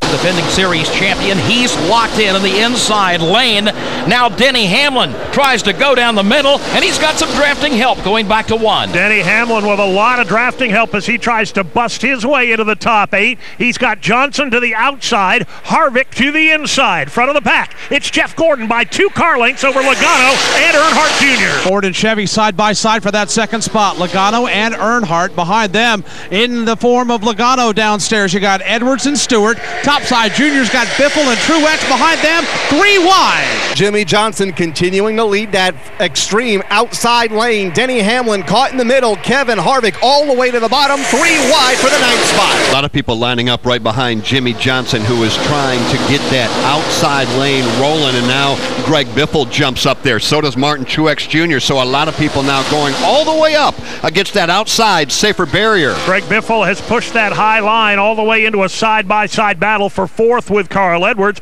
Right behind him, it's 2 by 2. Tony Stewart to the inside, Martin Truex Jr. up high. They come to the back straightaway, and now things are starting to settle down in that lead draft. Matter of fact, the front 4 cars have broken free. You got Gordon, Earnhardt Jr., Logano, and Biffle, and now the side-by-side battle is for 5th. Carl Edwards leads the inside lane. Martin Truex topside. Edwards has drafting help from Tony Stewart and Denny Hamlin. Up topside, it's Jimmy Johnson tucked up right behind Truex. Early in the running of the Daytona 500, 17 laps are complete, and Jeff Gordon, the pole sitter, currently is showing the way. Hey, NASCAR fans, there's no better place for all must-have mobile apps for NASCAR than the appstore.com/NASCAR. Check it out today. It's 8 a.m. and you didn't sleep great, so you need a 5-hour with a new improved taste. Try berry, orange, pomegranate, and grape, citrus, lime, even pink lemonade. Have you tried 5-hour energy lately? Have you tried 5-hour energy lately? Oh, and if you're extra tired, we got extra strength. Flavors like sour apple, saving the day. Have you tried 5-hour energy lately? Have you tried 5-hour energy lately? It's got a new improved taste, and it comes in 10 great flavors. And now, for Geico's stuff found in your car, we go inside your backseat vent. Hello, the French fry by the pink crayon. Last week I was king of the car seat, and then your kid's favorite song stopped and boom, meltdown. Remember, it took you 15 minutes to clean up. 15 minutes you could have spent switching to Geico and saving hundreds of dollars on your car insurance. Please find us. If it gets any hotter, Pinky over there's gonna have a different kind of meltdown. Geico. 15 minutes could save you 15% or more on car insurance. Visit geico.com today. Back at the World Center of Racing, 18 laps are complete, and there's trouble on the back straightaway. Landon Castle is up in flames on the back stretch. He brings the car to the bottom of the racetrack. He's already dropped the window net. And matter of fact, he's going to put it to a halt right in front of my turn position right here. He's trying to bail out of the machine. Flames have been extinguished. The cockpit is full of smoke. He has brought the car to a halt. He's trying to get unbuckled. He's undoing the Hans device, and he is under quick evacuation orders to get out of that race car. First 17 laps run under the green flag here at Daytona International Speedway, but the 18th will be under the caution flag. Landon Castle erupting obviously an engine that erupted into flames down the back straightaway that Mike Bagley just pointed out. Jeff Gordon brings the field across the line. You know, Joe, that it was 1993 that Jeff Gordon led his first ever NASCAR Sprint Cup Series lap. It happened right here at Daytona. Since that point, he has led more than 25,000 laps. And, of course, he's a 3-time winner of the Daytona 500, making his final start here today. What a way to go out, Rusty Wallace. What kind of meaning would that have to you to wrap up your career winning your last Daytona 500? For me, it had been everything in the world. This is a race I never won personally. I led that race in 2005, my last year, and I finished 10th that day. But I remember going into the race, Joe, thinking, man, if I can win the biggest race of the year, what a feather in my cap, and what about my family and the team and everybody. But Jeff has been spot on all week long, grabbing the pole, leading laps. This car is looking good today. Jeff's up front. Dale Earnhardt Jr. is second. Joey Logano is now third. Fourth is Greg Biffle and Martin Truex Jr. We talked about him a few minutes ago. He's moved up to the top 5. Sixth is Jimmy Johnson. Carl Edwards seventh. Ryan Blaney has picked up another spot. He's in 8th. Ninth is Matt Kenseth, a 2-time winner of the 500. And Old Smoke's doing pretty good. Tony Stewart's up to 10th. Right now, 11th is Jamie McMurray under the caution flag. Denny Hamlin up to 12th. Kevin Harvick 13th. Casey Kane is 14th. And right now, Brad Keselowski is 15th. Pit road is open, and Steve Post, you've got company. Yes, indeed. All the cars making their way down pit road. Jimmy Johnson, the very first pit box. His crew in servicing that car. Matt Kenseth. Here's Martin Truex Jr. We talked about him having a good run. Chassis adjustment on the Furniture Row Chevrolet. Going to be that and right side tires for Martin Truex. Pretty quick service down here for Martin Truex. Jimmy Johnson back on his way as well. Winston? It's going to be right side tires for Jeff Gordon. Same thing for Joey Logano, Kevin Harvick on pit road. Gordon's going to be off first, then Logano second, then side by side Dale Earnhardt Jr. is going to get out just in front of Martin Truex Jr. Look like it's going to be a 4-tire stop for Kevin Harvick. Same thing for Greg Biffle. Eric Almirola is going to get 4 tires on his machine. Further down pit road, Denny Hamlin, Tony Stewart, Casey Kane, Brad Keselowski, Jamie McMurray among those making stops this first time around. Alex. Right side tires, Sunoco fuel for Dale Earnhardt Jr. They also made a slight chassis adjustment on his blue and silver Chevrolet. It was right side tires for Carl Edwards as well. And then 4 fresh tires for Regan Smith and Kyle Larson among others here early in the going on lap number 20. So stops coming under the caution here at lap number 20. Caution came out as Landon Castle had a problem on the back straightaway. They're pulling his car back around into the garage area. Our first caution flag of the day. When you come to a big event like the Daytona 500, you're going to see familiar faces all over the place. And our Kim Kuhn has found one now on pit road. Thanks, Joe. Yeah, we just watched Jamie McMurray's Cessna McDonald's team perform pit stops. Vince Vaughn, our Grand Marshal and star of upcoming Unfinished Business, is down here with me. He actually started the race up atop the pit box. That wasn't good enough. He had to get closer. He made his way down to the pit wall, leaning over with the crew, getting as close to the action as possible. Vince, what do you think so far? Yeah, exciting. It's great to be here, especially here at the Daytona 500. I was excited to get involved there. And I heard that you did not practice the command. You did a great job. Were there any nerves thinking that you might mess up the best, most famous words in motorsports? Not really. Thankfully, it's only 4 words to remember, so I didn't feel too much pressure. Just went out there and tried to have some fun with it. And you hopped in a pace car. What was the banking like in the car? Boy, you really do feel a turn there. We got up just to about 120 going around, maybe 115 into the turns, and it's exciting. And finally, I have to ask, your pick to win the Daytona 500. Man, you know, there's so many great drivers, and there'd be so many good stories to come out if there's so many guys you're pulling for. This year, for me, seeing it's his last race and his last season, I'd like to see Jeff Gordon take this. Good choice, good choice. That was Vince Vaughn. He towers over everybody down here on pit road, a little over 6 feet. What do you guys think? Joe, Jeff? I'll tell you what, I'm very impressed by his command. That rivaled the late Ray Melton, who was a track announcer many, many years ago in Richmond, Virginia, and Darlington Raceway in South Carolina. That was a command that got everybody's attention, didn't it? Yeah, I was looking around here, up here in the booth, looking at different people's faces as he was doing that, and I'm thinking, oh, so I've been here before where they've rolled their eyes and said, oh, that wasn't too good. That time, he got a lot of thumbs up, so he did a good job down there. It sounded great to me. And everybody started their engines. We've completed pit stops. We'll set the field for you as we get set to go back to green in just a moment. From Daytona International Speedway, this is the Motor Racing Network, the voice of NASCAR. Keep up with what's going on in the downtown area with Ocala Downtown Newspaper. Delivering thousands of newspapers to businesses in the downtown area, Ocala Downtown is there to keep you informed. They even have Tom's Picks, a free referral for people who are looking for a company to do work for them. Tom's Picks will refer the company that fits your needs, and all we ask in return is that you tell them where you heard about it. It's simple. For more info, just call Tom Spix, 352-804-1223, and pick up your copy of the Downtown Ocala newspaper today. Now read Ocala Downtown newspaper online. That was the sound of a tree falling. It could be your tree. You're going to have it trimmed, but never got around to calling Pride Tree Service. It could have fallen in a field, and now all you have to do is call Pride Tree Service, and they'll have it quickly out of the way for a great price. But don't wait until the tree falls. It may not fall in the field. It may hit your car, your house, or worse. So call Pride Tree Service today and avoid all those headaches before they happen. Pride Tree Service, 840-0750. That's 840-0750. WOCA. We are the Source, WOCA. Still cleaning up Daytona International Speedway after a caution flag coming out for a problem by Landon Castle on the back straightaway. After stops, Casey Mears is shown as the race leader. Bobby Labonte, Jeff Gordon, Joey Logano, and Dale Earnhardt Jr. the top 5.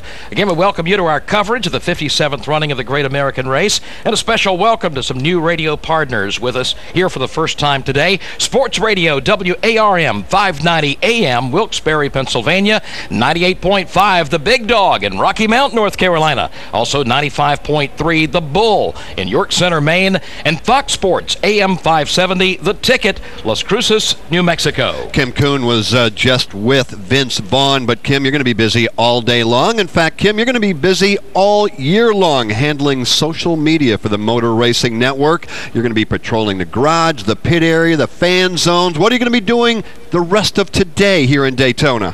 The rest of the day, I'm going to be navigating down here on pit road. It is packed. I don't think I've ever seen as busy of a pit road during a Daytona race since I've been in the sport.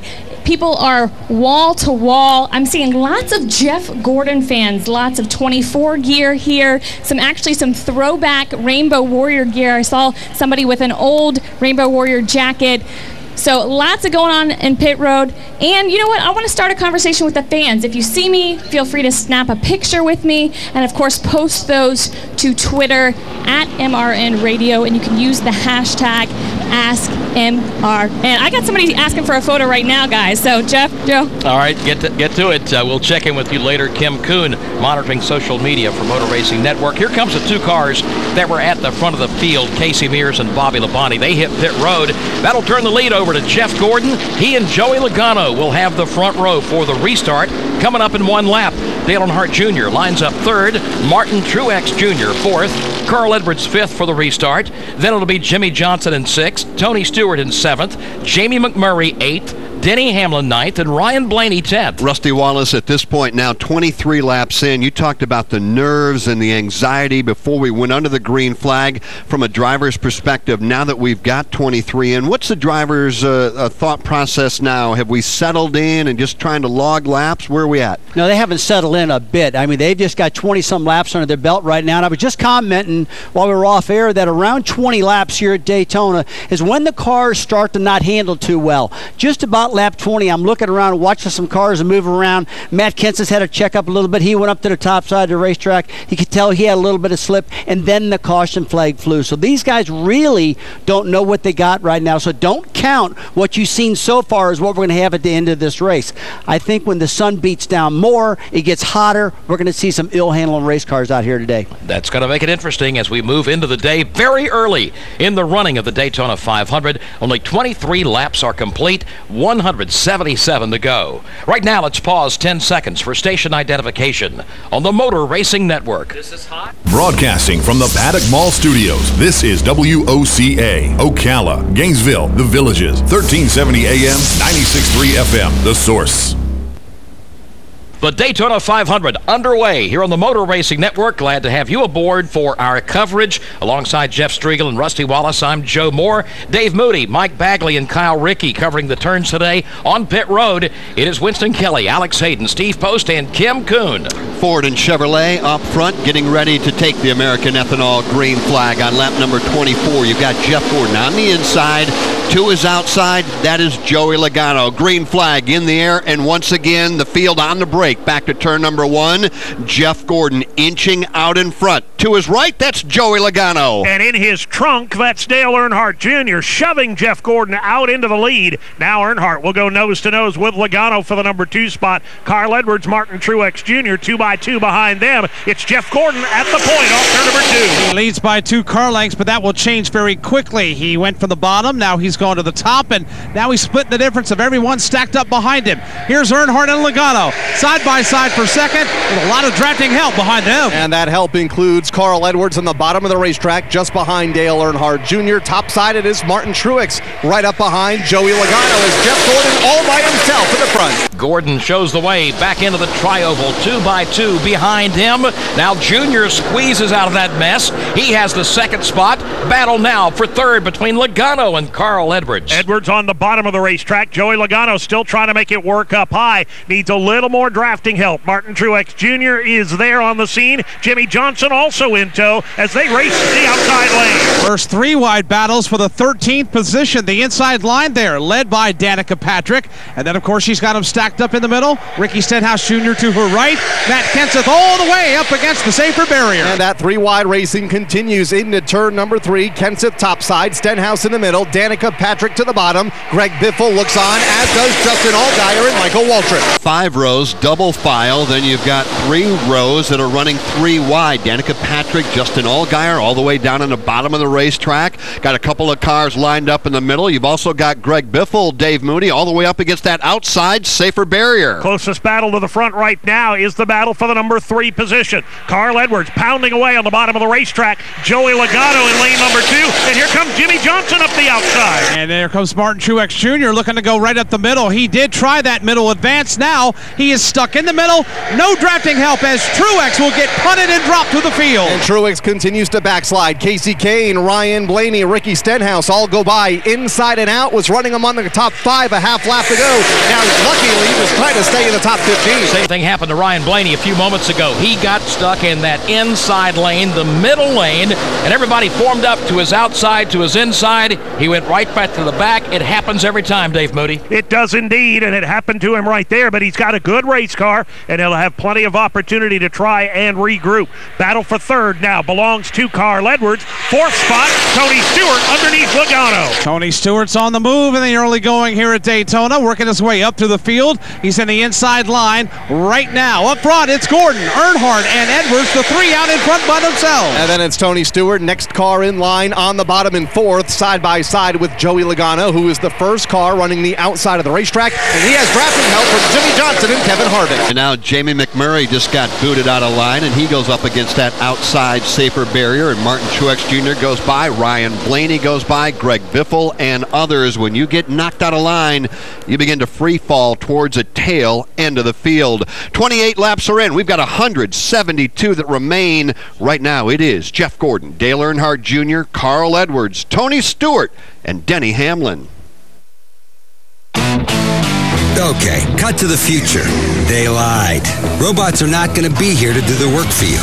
That's okay, because the future of tough is here. Introducing the all-new Ford F-150, the only pickup available with envelope-pushing genius.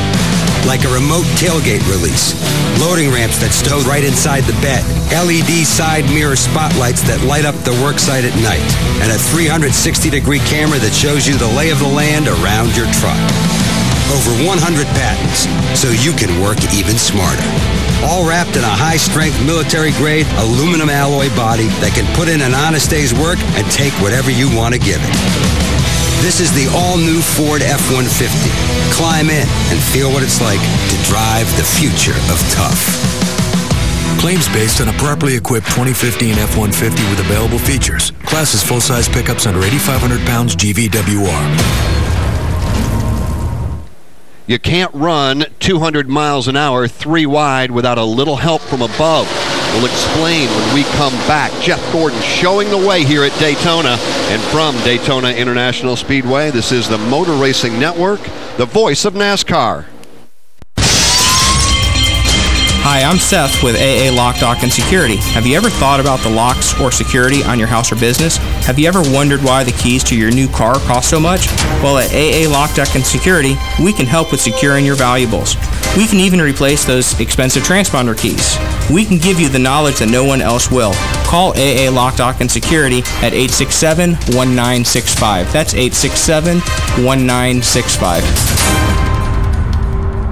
Here's what you may have missed on the John Tesh Radio Show. A show of contempt would be to say, what kind of an idiot can't even cook a simple dinner? That single behavior is so powerful it can be used to predict divorce with 93% accuracy. Here's another way to get back to sleep, and Connie uses this. Listen to white noise. You can try an app like Sleep Maker Rain, which is free for iPhone and Android. The new normal is to get a last-minute text at, say, 9 o'clock on a Saturday saying, hey, want to go see a band? Intelligence for your life on the John Tesh Radio Show. Don't miss this stuff. Your source for the #1 sports weekends. Fox Sports, only on 96.3 FM, 1370 AM. Welcome back to the Motor Racing Network's live coverage of the 57th Annual Great American Race, the Daytona 500. Right now, 32 laps are complete. Jeff Gordon shows the way. His teammate, Dale Earnhardt Jr., second. How about Carl Edwards in his brand new ride for Joe Gibbs Racing? That Toyota is third. Tony Stewart fourth. Denny Hamlin fifth. And right now, it has calmed down some, Joe. But a few moments ago, we were racing 2 wide, 3 wide, and it gets pretty crazy in a hurry here. Yeah, it does. And you were talking about help from above. I think obviously we all know you need some heavenly help to do well in motorsports competition or anything in life.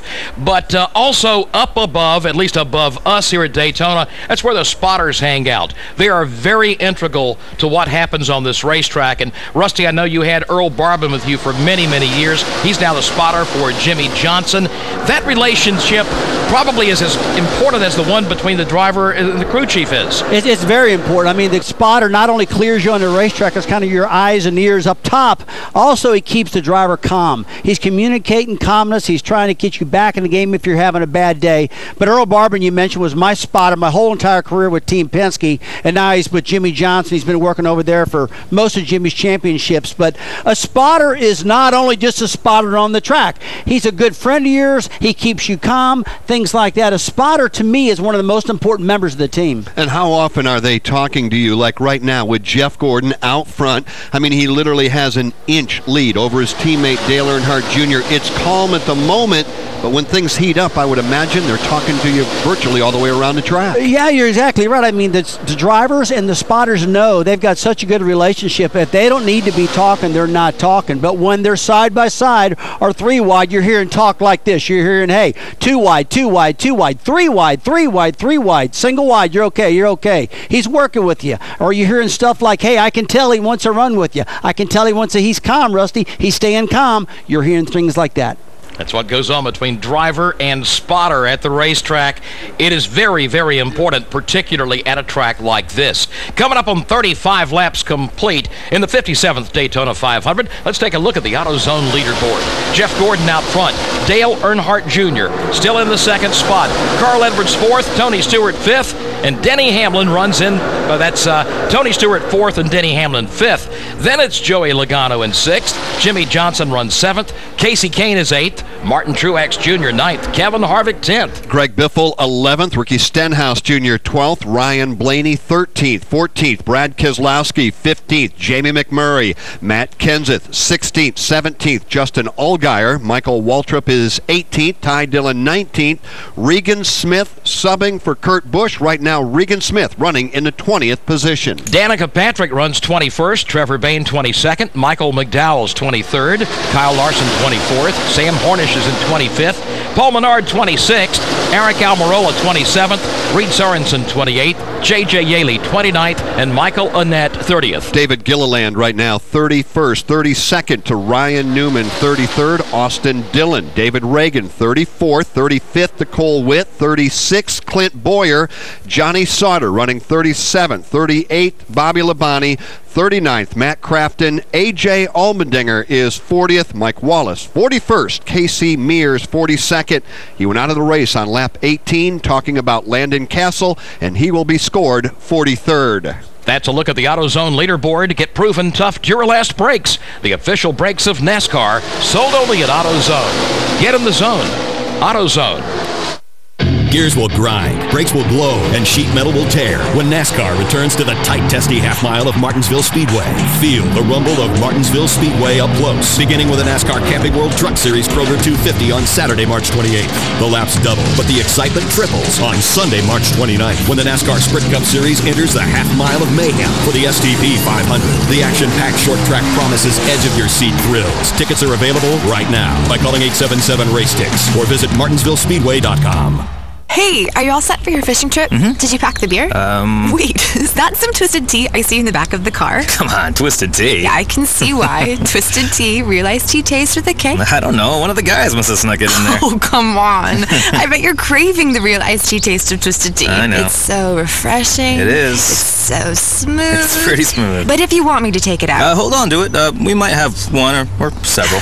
Twisted Tea, real iced tea taste with a K. Twisted Tea Brewing Company, Cincinnati, Ohio. Drink responsibly.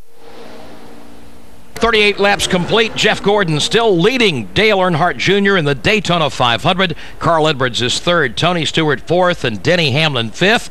One of the big news stories, the biggest news story of the week, is the fact that neither of the Busch brothers are in the field here today. Regan Smith and Matt Crafton driving the cars that Kyle and Kurt would have been in. We'll follow up on their progress when we come back. From Daytona International Speedway, this is the Motor Racing Network, the voice of NASCAR. Pay your taxes, eat your vegetables, watch your weight, mow the lawn, clean the house. We all have stuff we don't want to do. Isn't it about time you did something you wanted to do? Like getting your pilot's license? At Ocala Aviation, they make it fun and easy, and you can start by taking one of their Discovery flights. For only $99, you get to go up in the airplane with an FAA-certified flight instructor and actually fly the plane yourself. It's a perfect way to see if flying is for you. And once you get that ultimate feeling of freedom, Ocala Aviation can train you to get your pilot's license. Ocala Aviation also offers commercial flight training for those looking to make a career change and enter the world of commercial aviation. Ocala Aviation is conveniently located at the Ocala International Airport. So if you're ready to start your adventure, stop by or give them a call today. 861-7484. That's 861-7484. You'll be glad you did. I know I am. Ocala Aviation. Call today. 861-7484. This is WOCA, News Talk 1370. WOCA. Motor Racing Network's coverage of the 57th Daytona 500 is brought to you in part by Kroger. Get on the Daytona Fast Track to savings at your neighborhood Kroger. By Ford, introducing the all-new Ford F-150, the future of tough. By Sunoco. Visit GoSunoco.com to find a Sunoco station near you. And by Sprint, proud sponsor of the NASCAR Sprint Cup Series. Back at Daytona, the caution flag is displayed. A problem for Tony Stewart. Apparently, he hit the wall or somebody coming off turn number 4. There is smoke coming from his car. Possible damage for Matt Kenseth as well. Joe, as the yellow flag waves. Go ahead. Happened at the exit of turn number 4. They were racing 3 wide off the corner. Tony Stewart in the middle lane. The car broke loose. He went to correct it, overcorrected just a bit, and Kenseth was there, and they two came together. A couple of other cars got Stewart up and into the outside wall. Ryan Blaney also may have got a piece of that off of turn number 4 and onto the front straightaway. Boy, that car, just like you pointed out, just broke loose. Talking about Tony Stewart's car, he was actually running on the bottom of the racetrack, Rusty. Next thing you know, he's in the center lane. Next thing you know, he's all the way up against the outside safer barrier. Yeah, you could tell we were looking out the window here and we saw Tony getting sideways coming off of turn 4, and he walked it up to the second lane, and the car had to keep going. He walked it right up in front of Ryan Blaney, caught Tony in a right rear quarter panel, put Tony's right front into the wall, Now they're going to have to come down pit road and do a lot of work on that 14 car. All right, so 3 cars involved there, all 3 very fast, very good race cars, one of which a former 2-time winner here, Steve Post. Yeah, Matt Kenseth has the Dollar General Toyota in. The right front damage is what is most significant on this car. Crew around just pulling the fender off from the right front tire, getting a first look at it because the right side is away from the crew here as it went by after the accident. So they are still looking at the right front of that automobile. Have a little bit of time as parade laps and pace laps take a little longer here at Daytona International Speedway. Jason Ratcliffe, the crew chief atop the pit box, waiting for the assessment, and now they continue to work on the right front of Matt Kenseth's car. So damage, looks like there's damage on the left front as well. In fact, the whole nose may be loose on the race car after that contact off turn 4. May end up with 4 cars all together being involved. Looked like Michael Waltrip was the one that got into the back of Matt Kenseth. He had nowhere to go. Now we see Tony Stewart making his way down to pit road. We'll follow that. Winston Kelly, here he comes, rolling into his pit stall. And his car is listing to the right front where that right front tire is down. A little bit of damage to the right front fender just in front of the tire. Have to yank that right front tire off, and they're going to jigsaw off a little bit of the right front bumper section just in front of the tire. So he's going to have some aerodynamic problems as Matt Kenseth returns to the racetrack. So they've gone ahead and changed the right side tires and pulled the sheet metal away. They're still working on the right side of Tony Stewart's Chevrolet, trying to pull that sheet metal away. I expect they're going to get some of that Kevlar and pop rivet it on the right front. Not sure if they're going to stay here and lose a lap. It looks like they are as the caution car is coming around, and cars are coming into pit road in front of Steve Post. Jimmy Johnson, the very first pit box crew around to the right side of that chassis adjustment. Right side tires only for Jimmy Johnson. Here's Paul Menard, the Menard Chevrolet, and going to be right side tires. Sunoco Racing Fuel for Paul Menard. He's in getting pit service. Michael Waltrip getting pit service as well. Michael McDowell also getting some work here along pit road. Winston Kelly. Right side tires for Jeff Gordon. Jimmy Johnson's going to be behind Dale Earnhardt Jr. and Joey Logano. Logano comes out second. He got 2 right side tires. Same thing for Kevin Harvick. He gets away. Looks like he may have gotten 4 tires on this particular stop. Casey Kane on pit road, as well as the rest of the guys on this end. Denny Hamlin, Brad Keselowski, Jamie McMurray, and Michael Annett. Derek Almirola still sitting on pit road, changing right side tires to Alex. Right side tires for Dale Earnhardt Jr. was 4 for Carl Edwards. Also for pit lane. If you remember, he was the one pinched up against the outside safer barrier off turn 4 that Kyle Rickey described when Tony Stewart drifted up the racetrack. There is some cosmetic damage down the right side of the race car. Long time around under the caution flag for this field behind the pace car. Team making sure they take their time, very deliberate with their action. Nobody panicking down here. Jeremy Bullins is the crew chief of this team. He's been a long-time crew chief in the NASCAR Xfinity Series. He now overseeing what's going on repair-wise to the right side and to the nose now of this Ford for Ryan Blaney. Jeff Gordon, the first one off of pit road in front of Joey Logano, Dale Earnhardt Jr., Jimmy Johnson, and Denny Hamlin. That's the top 5 cars off pit road, brought to you by 5 Hour Energy. Did you know 5 Hour Energy shots now come in 10 mouth-watering flavors, including extra strength strawberry watermelon, new improved taste, 10 great flavors. Have you tried 5 Hour Energy lately?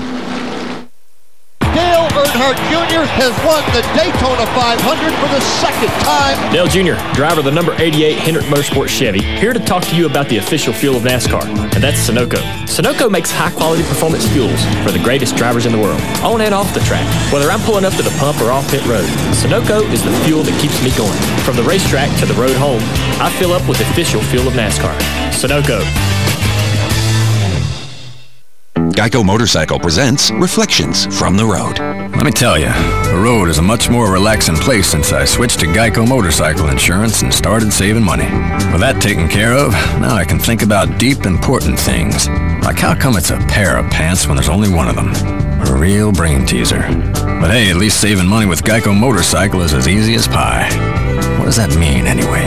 Geico Motorcycle Insurance. See how much you could save. This is Kendra Jacobs. Steve Post and I look back at the week in Wing Sprint Car Racing, Tuesday at noon Eastern on Wing Nation Live, online at MRN.com. Now back to Joe Moore and Jeff Striegel. Stewart comes back down pit road. So does Matt Kenseth. We're wrapping up the caution flag that came out, Winston Kelly, when Tony Stewart just kind of broke loose from the bottom of the racetrack. Yeah, he's got a lot of damage to the right front of the car. They made some repairs, pulling that sheet metal away from the right front, just in front of the right front tire. So they brought him back down pit road. They've got a little bit of damage to the right rear of the car, but most of the damage is on the right front, and they're continuing to work on it, trying to put some Kevlar and pop rivet that off and tape it over the right front bumper section. To Steve Post. Yeah, the right front is still where most of the damage is on Matt Kenseth's car, but the whole front bumper cover looks like it might be loose, and they're working to secure that. They've got some tape on the left front. They've also taped it to attach it to the hood as well. So front end damage on Matt Kenseth. They continue to work on it here along pit road. Even see a saw out to pull away some of that additional sheet metal. And a collision on pit road. Greg Biffle hit Eric Almirola when Greg was coming out of his pit stall. We'll follow up there in a few moments. American Ethanol, green flag, back in the air at Daytona. And up front, it's Jeff Gordon showing the way. Once again, Joey Logano alongside in turn one. Logano gets a bit of a jump at the drop of the green flag, but Gordon is right back there in the inside lane. Challenging once again for the lead. Gordon by a nose as they begin to come up to speed now at the exit of turn two onto the super strip. No one able to break away on this restart so far. They're still stacked up in double wide formation. You got Logano on the outside, Jeff Gordon down low, and now the outside line begins to advance. Joey Logano will work his way to the top of the leaderboard in three. From the top of the side of the racetrack, he leads by a car length over a side-by-side race for second. Jeff Gordon to the inside of Jimmy Johnson. Then it's Denny Hamlin, Dale Jr., and Greg Biffle. It is all yellow and all red. Ford up front. Joey Logano bringing that Ford across the stripe. He'll lead the Daytona 500 on lap number 46. Jimmy Johnson now working side by side with his teammate Jeff Gordon. Outside lane beginning to move a little bit here. Logano took the lead from the outside. Now Jimmy Johnson pulls up onto the rear quarter panel of the Jeff Gordon machine. They'll go wheel to wheel for second. Leaders are forced to shift lanes now. They're going to gobble up the Matt Kenseth lap car after he's left pit road. He's coming up to speed, and now we'll lose another lap here as the field will race by him off the end of the super stretch. Led by Joey Logano by 2 car lengths over a side-by-side race for second between Hendrick Motorsports teammates Jeff Gordon and Jimmy Johnson. In fact, the top 15 all stacked up side by side. Logano leads the way off turn number 4, up there all by himself. Then behind him, they're stacked up double wide, Jeff Gordon and Jimmy Johnson Jr. right in the mix as well. Let's see if the inside lane moves up this time. Gordon is the leader of that low line, at least for the moment. He's got Denny Hamlin in his rearview mirror, Jamie McMurray and Carl Edwards downstairs. Top side, it's Jimmy Johnson with Dale Earnhardt Jr., Greg Biffle, and Martin Truex. Still no one able to get the advantage from second on back. Logano now will move up, will block that outside lane led by Jimmy Johnson. Now he'll ease back to the bottom, block the advances by Jeff Gordon, who works on the inside lane. And they're still stacked up side by side behind Logano. Jeff Gordon has drafting help from Denny Hamlin and Jamie McMurray. Top side led by Jimmy Johnson and has help from Dale Earnhardt Jr. Joey Logano right now looks like the pace car out in front of the field. Everybody lined up 2 by 2 behind Joey Logano, who is the race leader. 48 laps in, 152 that remain. Then comes Jeff Gordon, Jimmy Johnson, Denny Hamlin, and Dale Earnhardt Jr. That is your top 5 from Daytona International Speedway. This is the Motor Racing Network, the voice of NASCAR. Are you tired of not using your home's outdoor space for entertaining or relaxation because of all the bugs and leaves? Consider adding a beautiful screen room or glass enclosure. We are Superior Aluminum and Design, a family-owned and operated business with 20 years experience in the aluminum industry, and we are accredited by the Better Business Bureau. If you appreciate superior workmanship, call Superior Aluminum and Design at 817-8058 or visit us on the web at superiораluminumdesign.com. Join us on Saturday, March 7, 2015 for the 2nd Annual Habitat Strawberries Festival at the McPherson Government Complex. The goal of this festival is not only to provide a great time for families in Ocala, but to also raise funds to build a home for our family in our community and support Habitat for Humanity's mission to strengthen communities, build hope, and provide dignified housing solutions. Remember, Saturday, March 7, 2015 for the 2nd Annual Habitat Strawberries Festival at the McPherson Government Complex, which starts at 7 a.m. with breakfast. When it really counts, depend on the source for the latest weather updates, keeping you ahead of the storm. 96.3 FM, 1370 AM, The Source.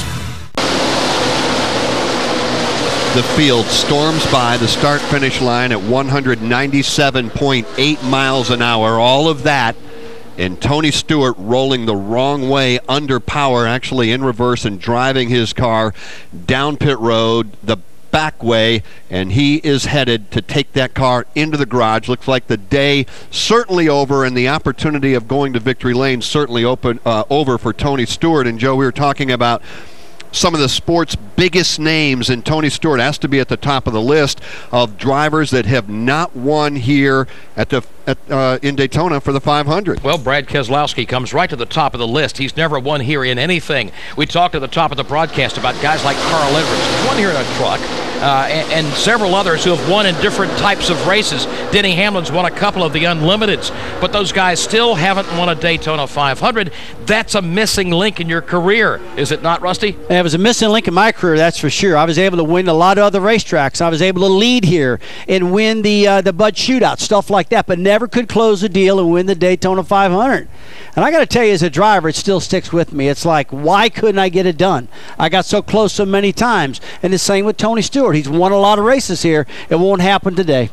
Jeff Gordon right now trying to take the lead away from Joey Logano. They are side by side, working off turn number 4. Here comes Jeff Gordon. He'll go right around the outside of Joey Logano, and he's going to lead here on lap number 52. And Logano will fall in line behind Jeff Gordon. Then comes Dale Earnhardt Jr. They have a 3-car draft working back into turn number 1. Now, we talked earlier about the big story here today, and that is no Bushes in the field. Kurt Busch indefinitely suspended by NASCAR.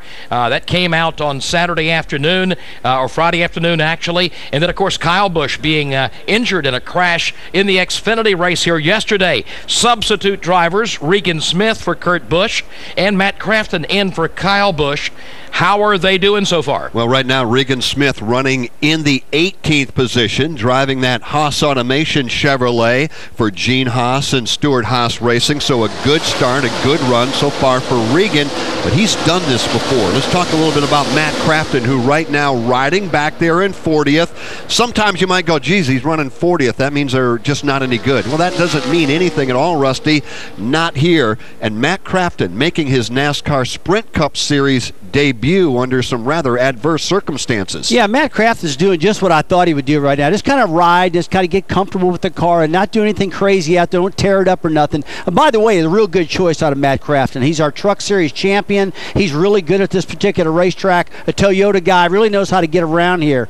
On the other hand, Regan Smith. Now, this is a guy that's incredible at Daytona in the Nationwide Series cars. He's won before. This was a great choice to put him in this ride for this Daytona 500. And he's showing her, just like you said, he's up there 20th right now. He's been flirting with the mid-pack.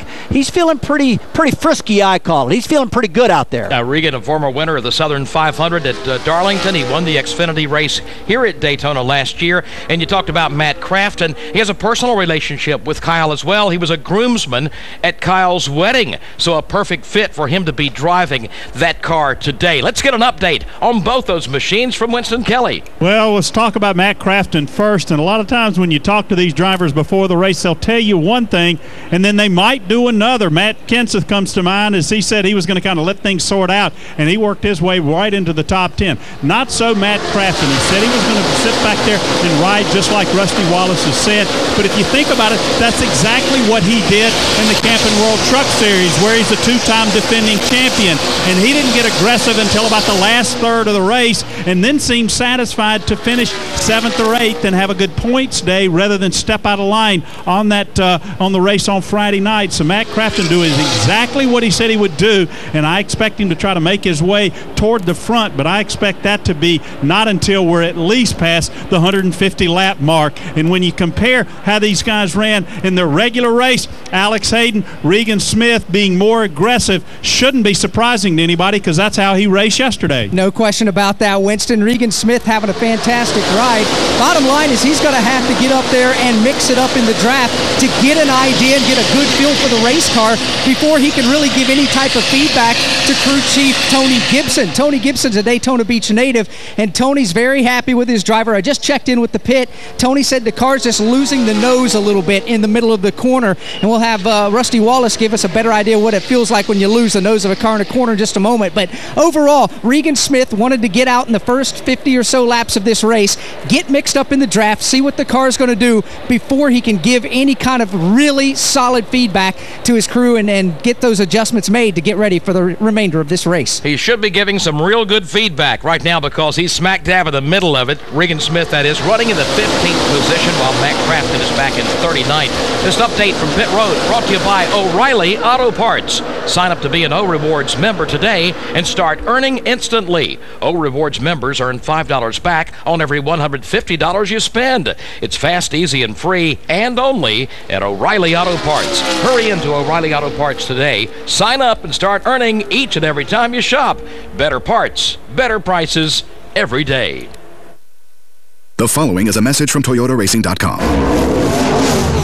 Toyota Racing is all about speed and precision, which is why, right now, my voice is being digitally slowed down. My regular voice has mind-blowing speed and precision. For example, here's how this ad would sound unaffected. Visit ToyotaRacing.com for exclusive NASCAR content and videos, information on our NHRA off-road and other teams. See how fast I normally am, details and stats about all your favorite drivers like Denny Hamlin, Kyle Busch, and Matt Kenseth. Complete race results. Actually, this is still kind of slow for me, guys. So, listen to this. You can also find Toyota Racing t-shirts, hoodies, and keychains, Twitter updates, connect with other Toyota Racing fans, and just about anything else Toyota Racing related. Tongue cramp. So, Toyota Racing fans, go check out ToyotaRacing.com. Man, does anyone have an ice pack? NASCAR is a registered trademark of the National Association for Stock Car Auto Racing, Inc. Jeff Gordon still leads the Daytona 500 with teammate Dale Earnhardt Jr. right behind him. Greg Biffle's brought his Ford up to third now. Martin Truex Jr. is fourth. And Casey Kane has broken into the top 5. He's currently in 5th at lap 59. From Daytona International Speedway, this is the Motor Racing Network, the voice of NASCAR. Looking for all the latest statistics on NASCAR drivers, races, and tracks? Go to MRN.com's series pages to find driver averages, finishes best or worst at each track, and driver's average finishes. Comprehensive NASCAR driver stats online at MRN.com. Join the Motor Racing Network this Tuesday night for NASCAR Live. Your host, Eli Gold, along with weekly guests, tackle the latest storylines with our NASCAR Live Fast Forum. Oh, I totally disagree with Ricky on that. I think that we've got your favorite drivers one-on-one. I think everybody was more stressed out going into Phoenix just because you knew that... It's NASCAR Live this Tuesday at 7 p.m. Eastern on the Motor Racing Network.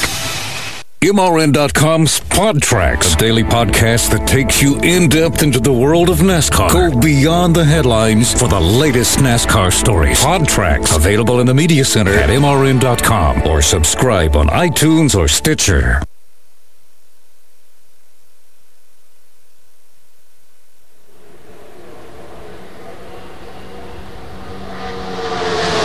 You know, it's been a long, cold winter, and we're glad NASCAR racing is back on the Motor Racing Network. I'm Barney Hall. The Daytona 500 is underway, and we want to say thanks for spending it with us. We also want to encourage you to thank the radio station that you're listening to right now. Stations like this crave your feedback and often make programming decisions because of it. Take a minute to tell your radio station thanks for being a part of Motor Racing Network. Thanks a lot, Barney Hall. Jeff Gordon remains in control here at Daytona. Things have calmed down for a few moments.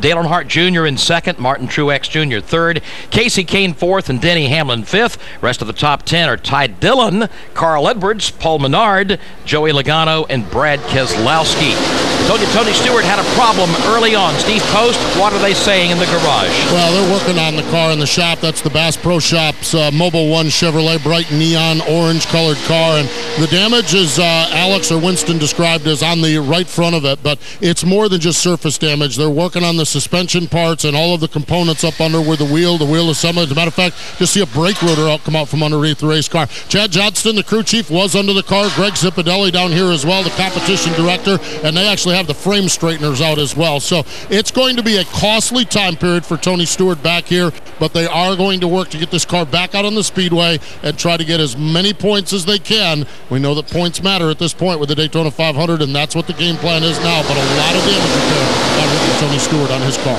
Making his 17th Daytona 500 start. That came earlier this afternoon, now in the garage, now being shown back in the 42nd position.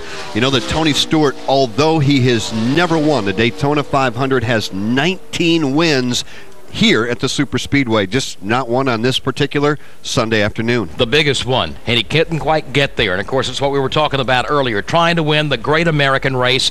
It took Dale Earnhardt Sr. so long to do it. It took Darrell Waltrip so long to do it. And so many big drivers, Rusty Wallace, who became champions and won dozens of races all over the country, never could grab this one. It's the toughest race in the world to win. It really is, because you got to rely on other people to help you, Joe.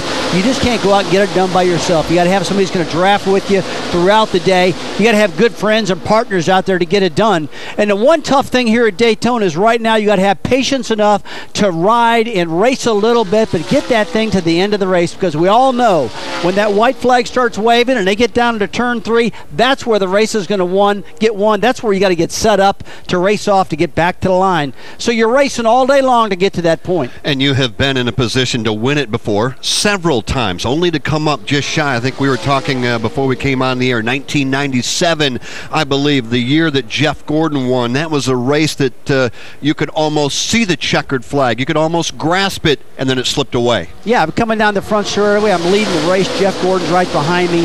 He gets below me. I kind of block him off in the bottom. I move up the track. He gets underneath me. It was a big mistake I made, and it's a mistake I had to live with, but I lost the Daytona 500 that day by making a driver mistake, and it haunts me all the time. And that was Jeff Gordon's second win here at the Daytona 500. He's in charge right now, the pole sitter here today, in his final run in the Great American Race. Firmly in charge right now, Mike Bagley, as he heads to you. Yeah, he's got him stacked up at the back door, though, Joe. He's got Junior, Truex, Kane, Hamlin, and a lot of other drivers. All single file right now, right up toward the outside wall. Ty Dillon, Carl Edwards in that pack of traffic. The first car to challenge on the bottom is Joey Logano. We call this the point in the race where the drivers start to log laps. They fall in line, single file, don't want to get too racy, don't want to bend up the race car. Top 5, 66 in.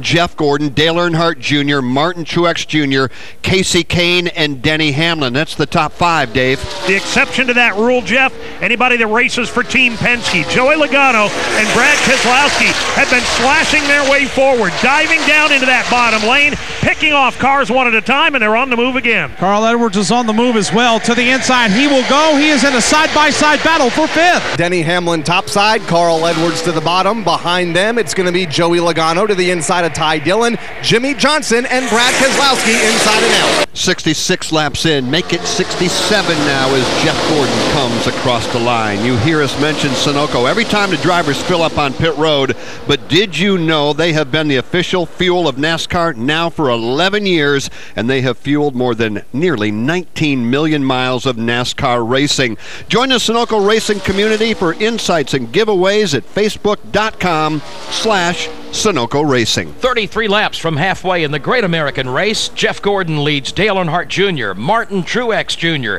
Casey Kane, Carl Edwards, and Ty Dillon in his first Daytona 500 is up in the 7th position. We'll talk about him in a moment. Do you know where your beer is brewed? With 12 breweries spread out all across the United States, a fresh Budweiser is closer than you think. Back in 1876, we had one St. Louis brewery, and we've stayed true to that original recipe. We still use hops we hand-select ourselves. We still use our exclusive Beechwood aging process. We've just got more local brewers now, so we can guarantee fresh Budweisers for everyone. Great times are waiting. Grab some Buds. Enjoy responsibly. Anheuser-Busch, St. Louis, Missouri. CarFox here. Searching for a great used car? Then start with the millions of used cars for sale at the all-new Carfax.com. Want cars with no accidents reported? And how about one-owner cars? One click and you got them. Plus, you get a free Carfax report with every car for sale. Carfax.com. MRN welcomes Exergen to our advertising family. The Smart Glow is fast, accurate, and so easy to use when you need to take your little race fan's temperature.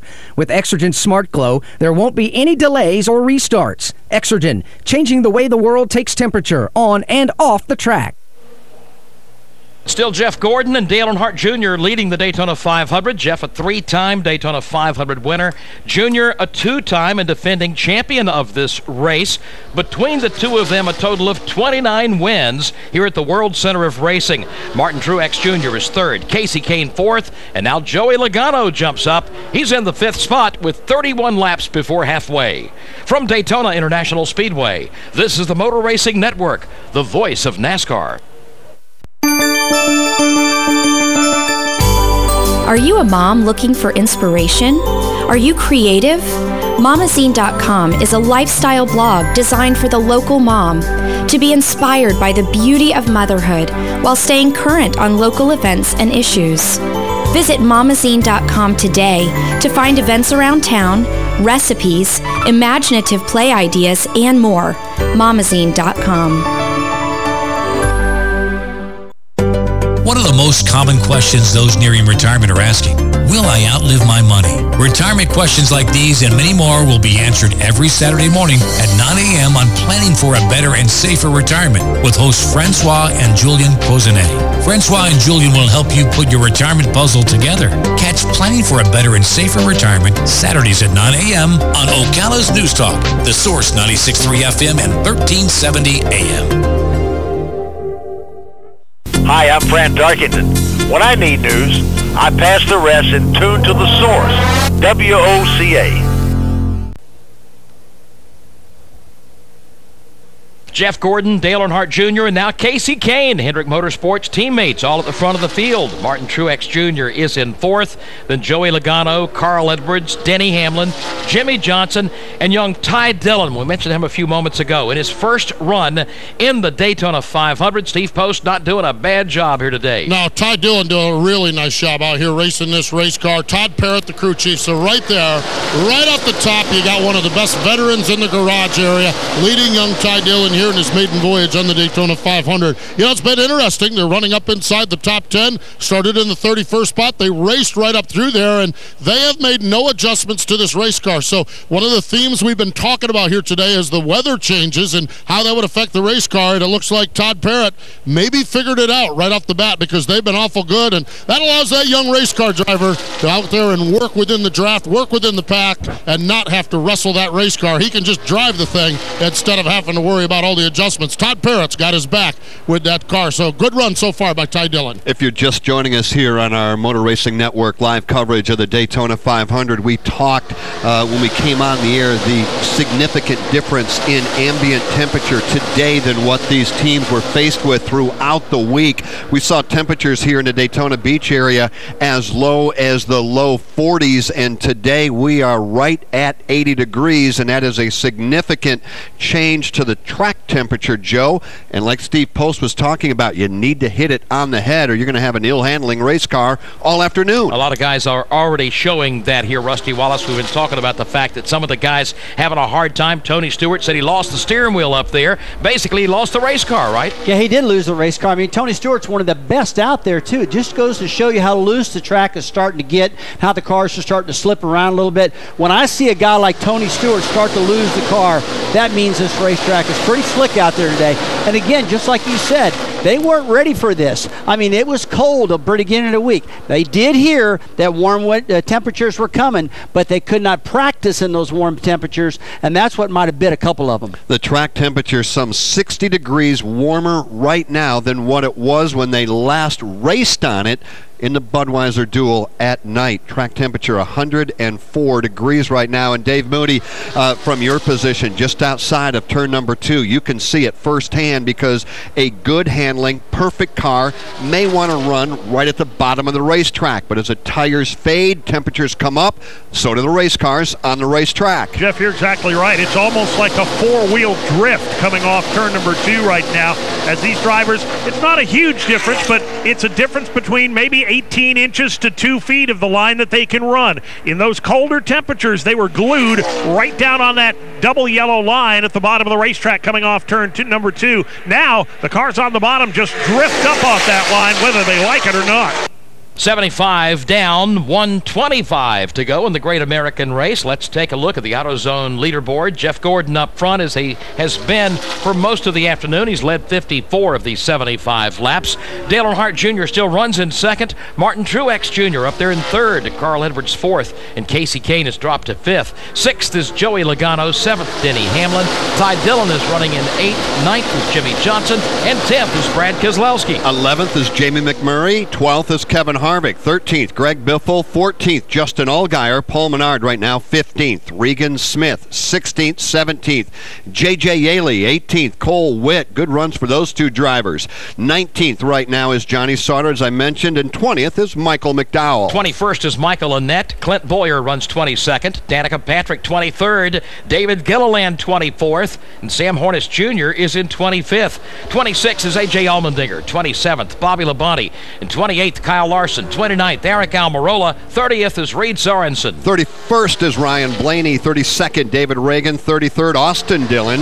34th, and riding towards the tail end of the field is Ryan Newman. Casey Mears is back there with him. He's 35th. Trevor Bayne, 36th. Now it begins to shuffle up just a little bit as Matt Crafton now moves to 36th. Trevor Bayne, 37th. Ricky Stenhouse Jr., 38th. Michael Waltrip is 39th. Mike Wallace running in 40th. Matt Kenseth back there in 41st. Tony Stewart, 42nd. And Landon Castle will be scored in the 43rd position. That's a complete look at the AutoZone leaderboard on lap 77. Get proven tough Duralast brakes, the official brakes of NASCAR, sold only at AutoZone. Get in the zone, AutoZone. Dale Earnhardt Jr. for Wrangler 5-Star Premium Denim Jeans. Since 1947, Wrangler's been making comfortable jeans. That's over 60 years of keeping guys comfortable at work, at home, or out with friends. Comfort that fits right and looks great. What makes them so comfortable? Wrangler 5-Star Premium Denim Jeans are built with a U-shaped construction so that they don't cut into you like jeans with a V pattern. Guaranteed comfort since 1947. Wrangler, real comfortable jeans. Gears will grind, brakes will glow, and sheet metal will tear when NASCAR returns to the tight, testy half-mile of Martinsville Speedway. Feel the rumble of Martinsville Speedway up close, beginning with the NASCAR Camping World Truck Series Kroger 250 on Saturday, March 28th. The laps double, but the excitement triples on Sunday, March 29th, when the NASCAR Sprint Cup Series enters the half-mile of mayhem for the STP 500. The action-packed short track promises edge-of-your-seat thrills. Tickets are available right now by calling 877-RACE-TICKS or visit martinsvillespeedway.com. Kid Rock brought this crowd to life back at about 12:20 this afternoon, and it's been rocking ever since. Jeff Gordon right now, 79 laps complete and running out front. Dale Earnhardt Jr. goes second. Carl Edwards third. Denny Hamlin fourth. They have been up inside that top five all day long. The new player inside the top five just arrived there a couple of laps ago, Casey Kane. Right now, Casey running in the fifth spot. From Daytona International Speedway, this is the Motor Racing Network, the voice of NASCAR. On this episode of What Not to Do, brought to you by Mike Scott Plumbing. If water runs through it, we do it. The fire department? Why is the fire department coming up our driveway? Don't look at me. He's your cousin. Haha, Mr. Funny Man. What did you do now? Well, we were attempting to repair the water heater, but somebody forgot to turn off the breaker. Well, why is there water everywhere? Apparently, the main water shutoff didn't exactly get shut off. Okay, at what point did you realize you're not a plumber and you need to call Mike Scott Plumbing? Right about the time we had the flood and the fire all at the same time. And when should you have called the professionals at Mike Scott Plumbing? That's what I thought. Does water run through it? Then they do it, not you. And don't give me the weekend excuse. You know they don't charge extra for nights, weekends, or holidays. Do you need the number? No, I got it. 237-2888. Again. 237-2888. Why'd you call Cousin Sean anyway? You know he can't even fix his own lunch. On next week's episode of What Not to Do. Oh, come on, a monster truck? Your source for the #1 sports weekends. Fox Sports, only on 96.3 FM, 1370 AM. WOCA. 81 laps down in the Great American Race, the 57th running of the Daytona 500. 81 down, 119 to go. Jeff Gordon continues to show the way, and at the moment, pretty much everybody in single file formation behind Jeff Gordon, Dale Earnhardt Jr., Carl Edwards, Denny Hamlin, and Casey Kane, and Kyle Rickey. We are about a lap, 2, maybe 3 away from cars coming onto pit road, according to our O'Reilly Auto Part pit road reporters. And that gets interesting. If we stay under the green flag from 200 miles an hour down to 55, and they do it in about 3 football fields length. Yeah, just a couple of 100 yards from where I'm positioned to the exit of turn number 4 to the entrance of the pit lane at the beginning of the tri-oval, and that may be why we see these cars beginning to settle into single file formation for the first time this afternoon. Everybody finding their spot on the racetrack, knowing that they're going to have to dive out of line here in the next couple of laps, get to the pit lane, and that's something that is hard to do when you're running 2 and 3 wide through turns 3 and 4. Most of the field right now is single file. Back near the back of the pack, there's some double wide racing, but the majority of the fast cars are in single file.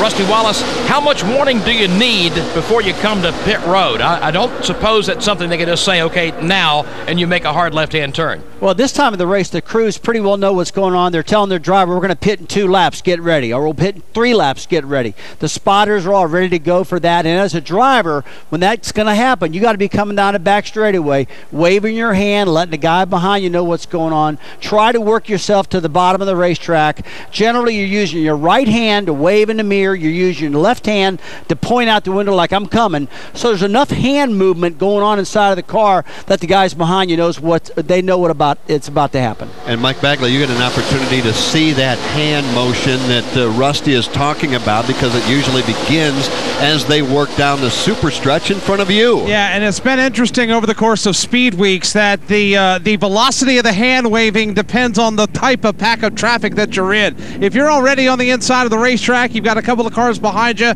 you just get that casual wave. But sometimes there's that frantic waving going on in that cockpit, just giving the indication, as Rusty said, boys, I need to get down. I'm coming to pit road, and you got to make a hole for me because I got to get somewhere. It's an 8-car draft over in turn 3 now. They are Jeff Gordon, Dale Earnhardt Jr., Carl Edwards, Denny Hamlin, and Casey Kane, followed by Martin Truex Jr., Ty Dillon, and Brad Keselowski. That lead draft passes the entrance of pit road. They will not come this time. The second draft back there is Kevin Harvick, Joey Logano, Jimmy Johnson, Jamie McMurray, Paul Menard, Justin Allgaier. That's back to 14th. 15th is Greg Biffle. 16th, Michael Annett. 17th, Clint Boyer. J.J. Yaley, 18th. Cole Witt, 19th. And Johnny Sauter, 20th. All these teams getting ready to come onto pit road. We're working lap number 85. It will be 86 next time by. The last time they pitted was on lap number 43. Steve Post, those fuel cells beginning to run dry. Yes, indeed they are. Michael Waltrip, he just came down a lap ago, bringing the Aaron's Dream Machine down. They completed their pit service. Right side tires for Michael Waltrip, and pit crews are on pit road here. They're stretching. They're leaning out to see when the call is going to be. Everyone getting ready for pit stops here at Daytona. Pit signs are out, and indeed at the head of pit road, here do come a couple of cars working their way down at 55 miles per hour down along pit road. First one I have in is Reed Sorensen. The Golden Corral car comes in, crew around to the right side of that automobile. Going to be a right side tire change. Sunoco Racing Fuel pulling a tear off the windshield as well on the Sorensen machine. This going to be a just fuel and 2 tires. Looks like more cars in front of Winston Kelly.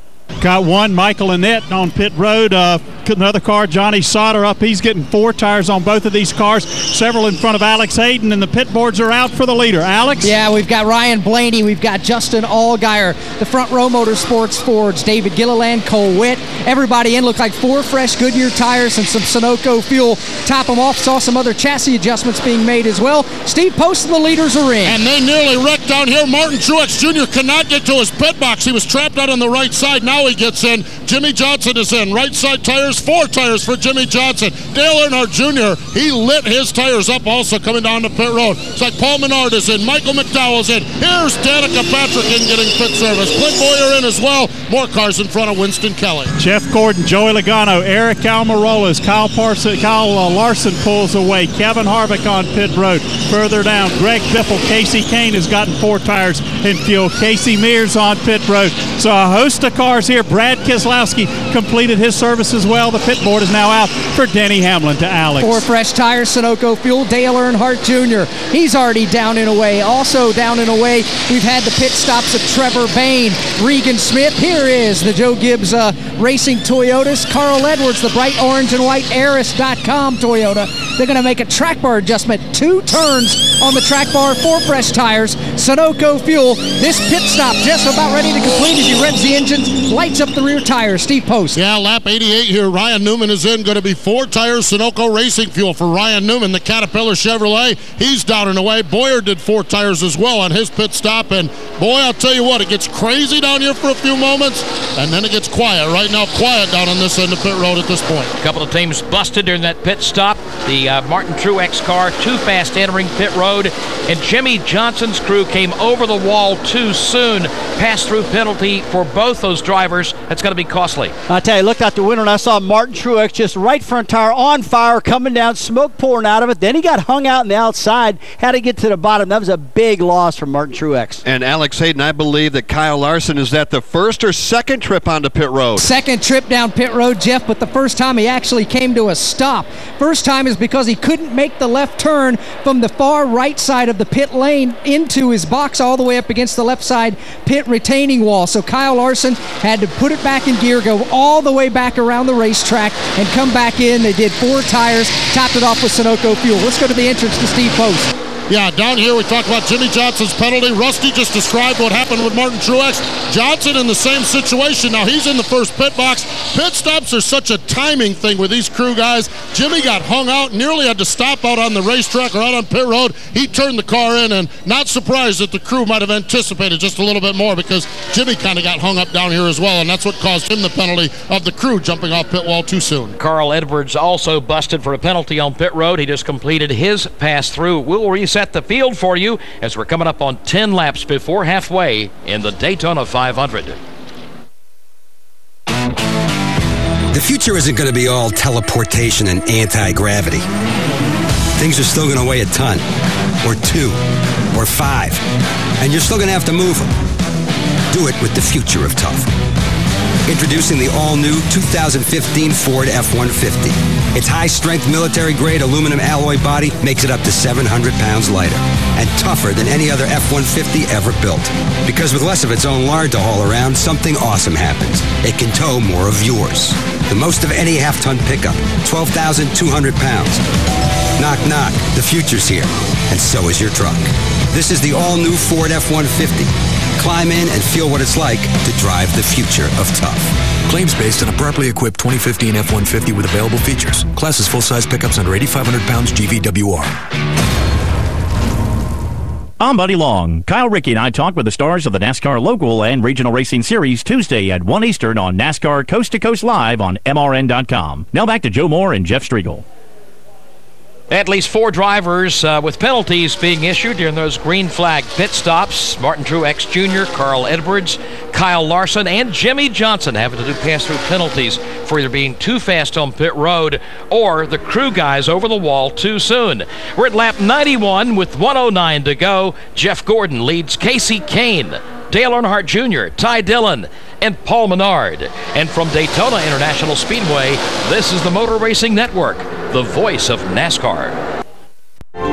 Hi, my name is Dr. Erica Olstein with A Better You Healthcare Acupuncture and Eastern Medicine. As primary care physicians, we use acupuncture to treat back pain, arthritis, migraines, allergies, high blood pressure, thyroid disorders, hormone imbalances, stress, and more using all natural medical therapies. We treat the source of your problems, not just your symptoms. For more information, go to abetteryouhealthcare.com or call today to set up your appointment. 352-615-5566. Here's what you may have missed on the John Tesh Radio Show. A show of contempt would be to say, what kind of an idiot can't even cook a simple dinner? That single behavior is so powerful it can be used to predict divorce with 93% accuracy. Here's another way to get back to sleep, and Connie uses this. Listen to white noise. You can try an app like Sleep Maker Rain, which is free for iPhone and Android. The new normal is to get a last-minute text at, say, 9 o'clock on a Saturday saying, hey, want to go see a band? Intelligence for your life on the John Tesh Radio Show. Don't miss this stuff. Visit the WOCA website at www.woca.com. We are the source, WOCA.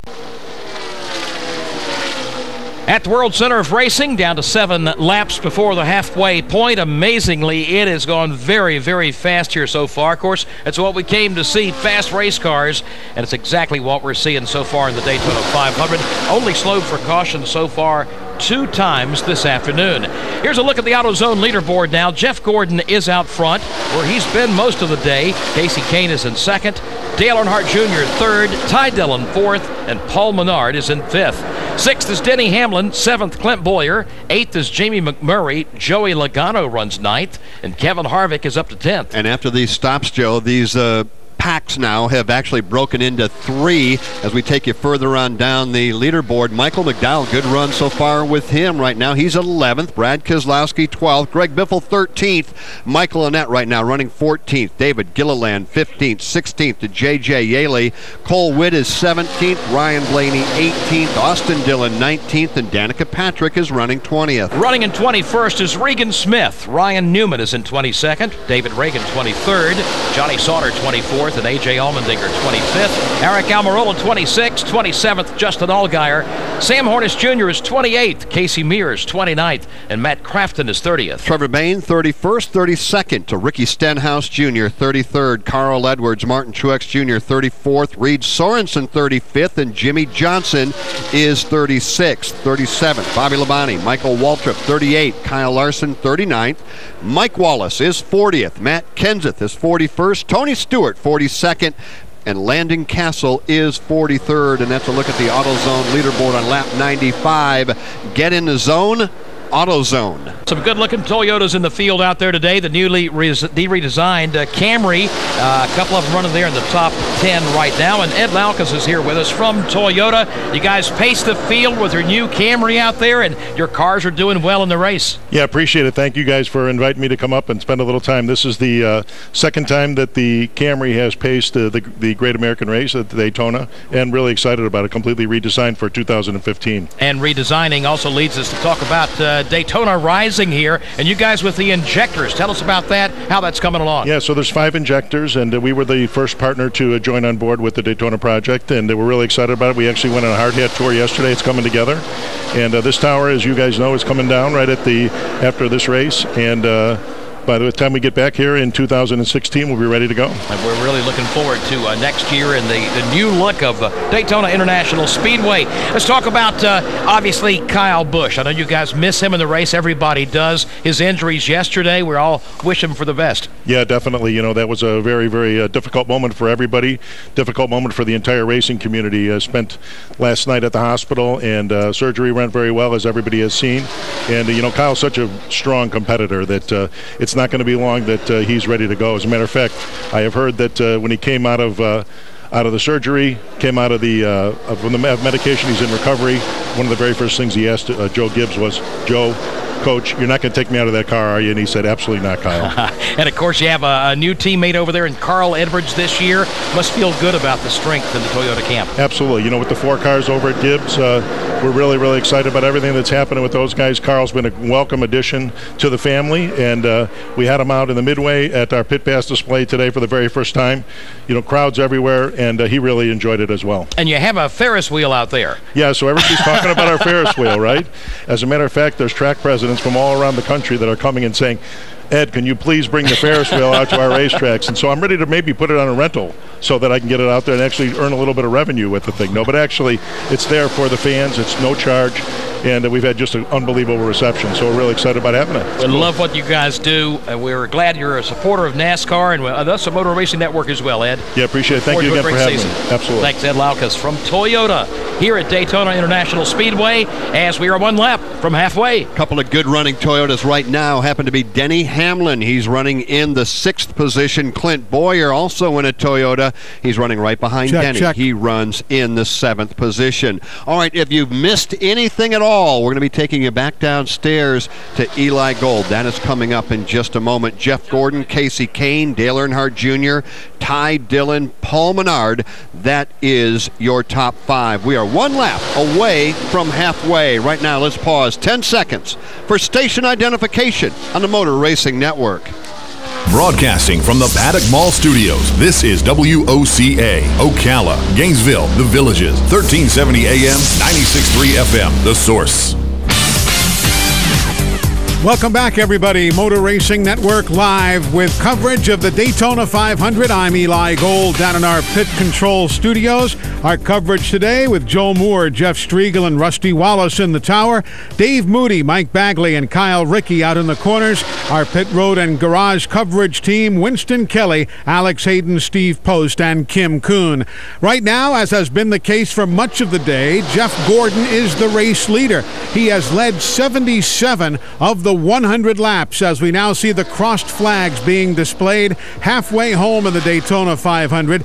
Gordon's 77 laps led today, far more than his best total ever. He led 61 laps in the 1995 Daytona 500. We have been slowed twice by caution today, once at lap 18 when Landon Castle, who was running 15th at the time, had a problem losing an engine. He is gone for the day. Caution number 2 came out at lap number 41. Tony Stewart getting entangled with a few cars on the main straightaway. He ends up in the wall. He has problems with the suspension on the race car. They have completed 43 laps and work does continue in the garage area. Tony Stewart, no wins in his previous 16 Daytona 500s. He has finished 35th or worse 5 times here in the Great American Race. The man who's made the biggest impact on the leaderboard today has been Denny Hamlin. After starting near the tail end of the field, he has gained at times today as many as 36 positions as we continue under green now, 2 laps past halfway. This mid-race update brought to you by Geico. Remember, you could save 15% or more on car insurance with Geico. Call 1-800-947-AUTO as we turn it back upstairs. Joe Moore, Jeff Striegel, gentlemen, it's still lots on the line and no clear-cut guy other than Jeff Gordon. He's dominated. Yeah, that's for sure, Eli. In fact, one of the kind of unique stats over the last 7 years is the fact that the winner in 6 of those races never led a lap until after halfway. Right now, Jeff Gordon has certainly been the dominant car through the first half of the event. What lies ahead? We'll find out. 103 laps in, Casey Kane second, Dale Earnhardt Jr. third, then Ty Dillon and Paul Menard. No matter what you're doing or where you're going, nothing beats Wrangler comfort. That's because Wrangler jeans are built with a U-shaped construction. They don't cut into you like jeans with a V pattern. Wrangler, real comfortable jeans. There are 2 types of hot water heaters, thankless and tankless. The thankless kind work like this. I'm throwing in a load of laundry. Hold off on that. I'm hopping in the shower. Rinnai tankless water heaters work this way. I'm throwing in a load of laundry. No problem. I'm hopping in the shower. Rinnai's innovative tankless water heaters provide an endless supply of hot water, even for multiple tasks at the same time. Rinnai tankless water heaters, the hot way to heat water. Learn more about Rinnai's industry-leading products at www.rinnai.us. That's RINNAI.us. We are seekers. We find new ways to do things and have some fun along the way. Who are we? We are Kubota. Now, during Kubota's More Power to You sales event, you can get long-term financing as low as 0% APR on new, reliable, diesel-powered RTVX utility vehicles. Visit Kubota.com to find your local Kubota dealer. 5 laps past halfway right now. The team's just kind of logging laps, and when they do so, oftentimes you may hear an interesting comment. We'll tell you what Jamie McMurray said, who happens to be running in the 8th position, when we come back. From Daytona International Speedway, this is the Motor Racing Network, the voice of NASCAR.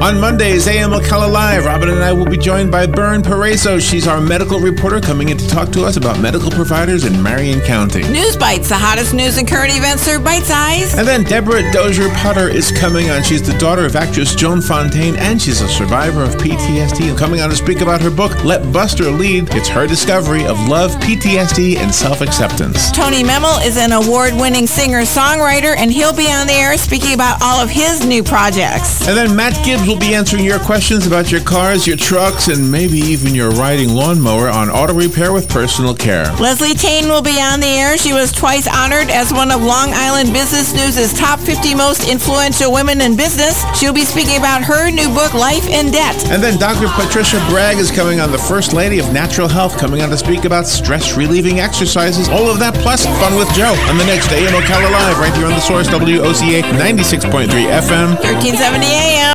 The most trusted name in news, Fox News, every half hour, only on 96.3 FM, 1370 AM, The Source. 1370 WOCA.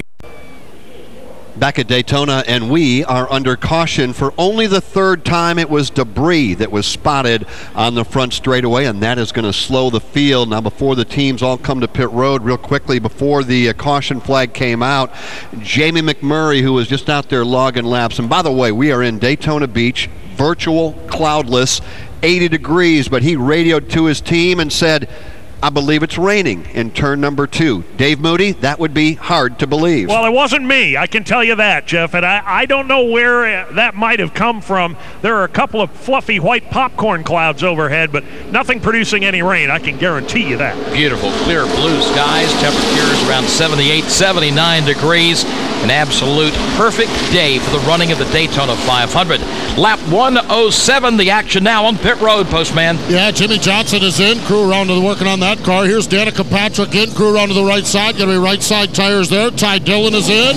Ty Dillon, there's right side tires only. Clint Boyer, right side tires only. So looks like mainly right side tire only stops down here on this end of pit road. Winston Kelly. Same thing. Jeff Gordon easily the first away. Track bar adjustment there. Matt Crafton on pit road. Denny Hamlin out second, followed by Casey Mears, Joey Logano, Casey Kane, and Dale Earnhardt Jr. in that order. Kevin Harvick completes his service. Same thing for Jamie McMurray. Greg Biffle getting service. 4 tires and fuel for Eric Almirola. Brad Keselowski completes his service with Sunoco fuel and tires, as does Johnny Sauter. Now to Alex. Right side tires for both Carl Edwards and Dale Earnhardt Jr. Ryan Blaney's been on the pit lane. Still sitting here, however, after everybody else has left, are both Kyle Larson and Regan Smith. Larson's team working, putting some tape on the right front corner of that red and white Chevrolet nose, right at the grill and the headlight opening. He may have gotten into the back of another car. They're also pulling some fenders off the right side of Regan Smith's red, black, and white Haas Automation Chevrolet. So those two drivers still in the pit lane. As I say that, Regan Smith lights up the rear tires. He's headed back out, and Kyle Larson quickly will follow suit. Jimmy Johnson had a very slow stop there. We'll follow up on that in a few moments. Meanwhile, Casey Mears had a real good stop. He jumped up to the 3rd spot. Off pit road, it was Jeff Gordon, Denny Hamlin, Casey Mears, Joey Logano, and Casey Kane with 93 to go at Daytona. Coca-Cola Racing Family Road Trip. NASCAR Confessionals. Driver's log, day 2. Biffle's been real moody lately. Been reading a lot of vampire books. I'm worried about him. Driver's log, day 5. Sometimes right after I open my Cokes, I like to hold the bottle up to my ear and listen to the fizzy bubbles. I like to pretend it's the crowd cheering my name. Joey, Joey, Joey. Then I drink the crowd right up. Coca-Cola, open happiness. Official soft drink of NASCAR. I just took a quick pass by my son's bedroom and easily took his temperature in seconds, thanks to my Exergen temporal thermometer. Just a quick swipe of his forehead and we were done. Exergen is already the #1 choice among moms, and hey, us dads love it too. Now, accurately taking my kid's temperature is something he likes, and I don't have to miss a second of the race. I'm Dr. Frank Pompey, founder of Exergen. Thousands of hospitals and clinics rely on temporal scanners. I'm confident you will too. The Exergen temporal scanner thermometer, changing the way the world takes temperature. Visit us at Exergen.com. Next Saturday, the NASCAR Camping World Truck Series storms into Atlanta. Live coverage of the Atlanta 200 begins at 5 p.m. Eastern, only on the Motor Racing Network. Back on the Motor Racing Network at Daytona International Speedway, 108 laps are complete. Wrapping up from our 3rd caution flag of the day. Let's check on what's happening now with Austin Dillon, a member of the Coca-Cola Racing family. He is our in-race reporter today, and Austin currently out there in the 15th position. Austin, it's Joe Moore at Motor Racing Network once again. What are you seeing on this racetrack here today? How are things developing for you? Well, Joe, I mean, it's a different racetrack than what we've been used to in the cool. It's a lot slicker.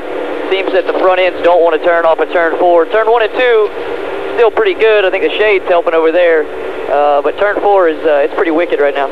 Do you see it tightening up or loosening up even more as we go on? I'm not sure. I think as the sun starts to move on down, it just matters how much heat it puts in off of turn 4. The front end just don't turn in the heat. But we've gotten our car a lot better from the start of the race, so I'm looking forward to the finish. All right, thanks a lot, Bud. That is Austin Dillon, driver of the Dowell Chevrolet, having a good run, at least at this stage of the race, finally working his way up to the 15th position. This report is brought to you by Coca-Cola and the Coca-Cola Racing family of drivers. Doesn't matter where you're going, every trip is more satisfying with an ice-cold Coke. So swing by your local grocery store and stock up on lots of refreshing Coca-Cola. And don't be shy about sharing it, because whoever you're traveling with, the journey should be delicious. Coca-Cola, open happiness. From Daytona International Speedway, this is the Motor Racing Network, the voice of NASCAR. Let's face it, nowadays it can be hard to find American-made products, and that's something that Cabinet Sales of North Florida is well aware of. That's why they're an authorized dealer of Wellborn Cabinetry, family-owned and American-made since 1961. Cabinet Sales of North Florida is your answer for complete turnkey kitchen remodels and whole-house cabinetry. Their cabinets are finished with solvent-based enamels for a long-lasting finish that's second to none. Available in an incredible selection of door styles and colors to choose from to turn your dream kitchen into a reality. In-house design and drawing services are available. Come by and see our displays for yourself at the Floors of the Villages, 3935 County Road 216 in Oxford, or Exquisite Design Kitchen and Bath in Bellevue, right across the street from the Bellevue Library. So whether you're looking for bookcases, kitchen, bath, or outdoor kitchen, Cabinet Sales of North Florida is your one-stop source of quality cabinets. For a free estimate, call 352-427-2647. That's 352-427-2647. Cabinet Sales of North Florida. WOCA.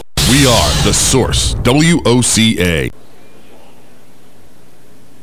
Here at Daytona, getting ready for the green flag to wave again over the Daytona 500. Quick update on the slow stop for Jimmy Johnson. Well, Jimmy Johnson, first off, they were penalized, so they'd lost some track position. They worked in the first time in. They actually stopped twice. First time in, they did 4 tires. They figured they were one on position, and then they came back in to top off on fuel. They're good, though. 90 laps to go here in the Daytona 500. American Ethanol green flag going back in the air. Denny Hamlin down on the bottom of the racetrack. Jeff Gordon, race leader, electing to start on the outside. 2 by 2 by 2. They race back to turn number 1. Denny Hamlin will win the race into turn number 1 by a nose, but Jeff Gordon beginning to get it wound up in that outside lane now. Hamlin down low, Gordon up high, then Logano and Casey Kane. Everybody in lockstep formation now as they hit the super stretch on this most recent restart. Leaders coming up to full song now as Jeff Gordon will lead the outside line. Denny Hamlin leads the lane down low. Here's Gordon. He'll go flying by and he'll retake the lead. And it's the outside lane that advances, led by Jeff Gordon. Casey Kane nose out in front of Denny Hamlin to his inside. Then it's Joey Logano and Ty Dillon. Clint Boyer's down to the inside of the racetrack. Paul Menard to his outside. It's about 3 rows back in the field as they cross the stripe 3 wide. A little bit further back, Carl Edwards right in the middle of that mix-up. Down into turn number 1, Carl Edwards trying to shuffle his way toward the front of the pack, and it is heavy-duty traffic where he is right now. Front of the field, it's Jeff Gordon, but maybe not for long. Denny Hamlin punches a hole to the inside. Jeff Gordon slides up off the inside of the racetrack. The inside lane is left wide open for Denny Hamlin. He will punch a hole to the inside. He is there, side by side for the lead of the Daytona 500. Toyota and Chevrolet side by side with Denny Hamlin at the bottom. Nose out front over Jeff Gordon. Then it's going to be Joey Logano. Next car in line to the inside of Casey Kane. That's a Ford and a Chevrolet making up row number 2, but up front it is a Toyota that will lead the field across the stripe here on lap number 112. Denny Hamlin at the point, then Gordon, then Logano, Casey Kane, and Dale Earnhardt Jr. Jeff Gordon needs a little drafting help. Casey Kane trying to get there, but he's not going to get there in time. Hamlin away by a car length and a half of the lead. Logano underneath for second. Here comes Dale Jr. for third. Dale Earnhardt Jr. trying to make it it happen there on the inside of the racetrack. Joey Logano's trying to make it happen. He wants the lead. He'll forearm Hamlin up the racetrack. Logano dives to the inside trying to go to the point. Logano has been strong all afternoon, whether it be leading the outside lane or down low, and that is where he is right now.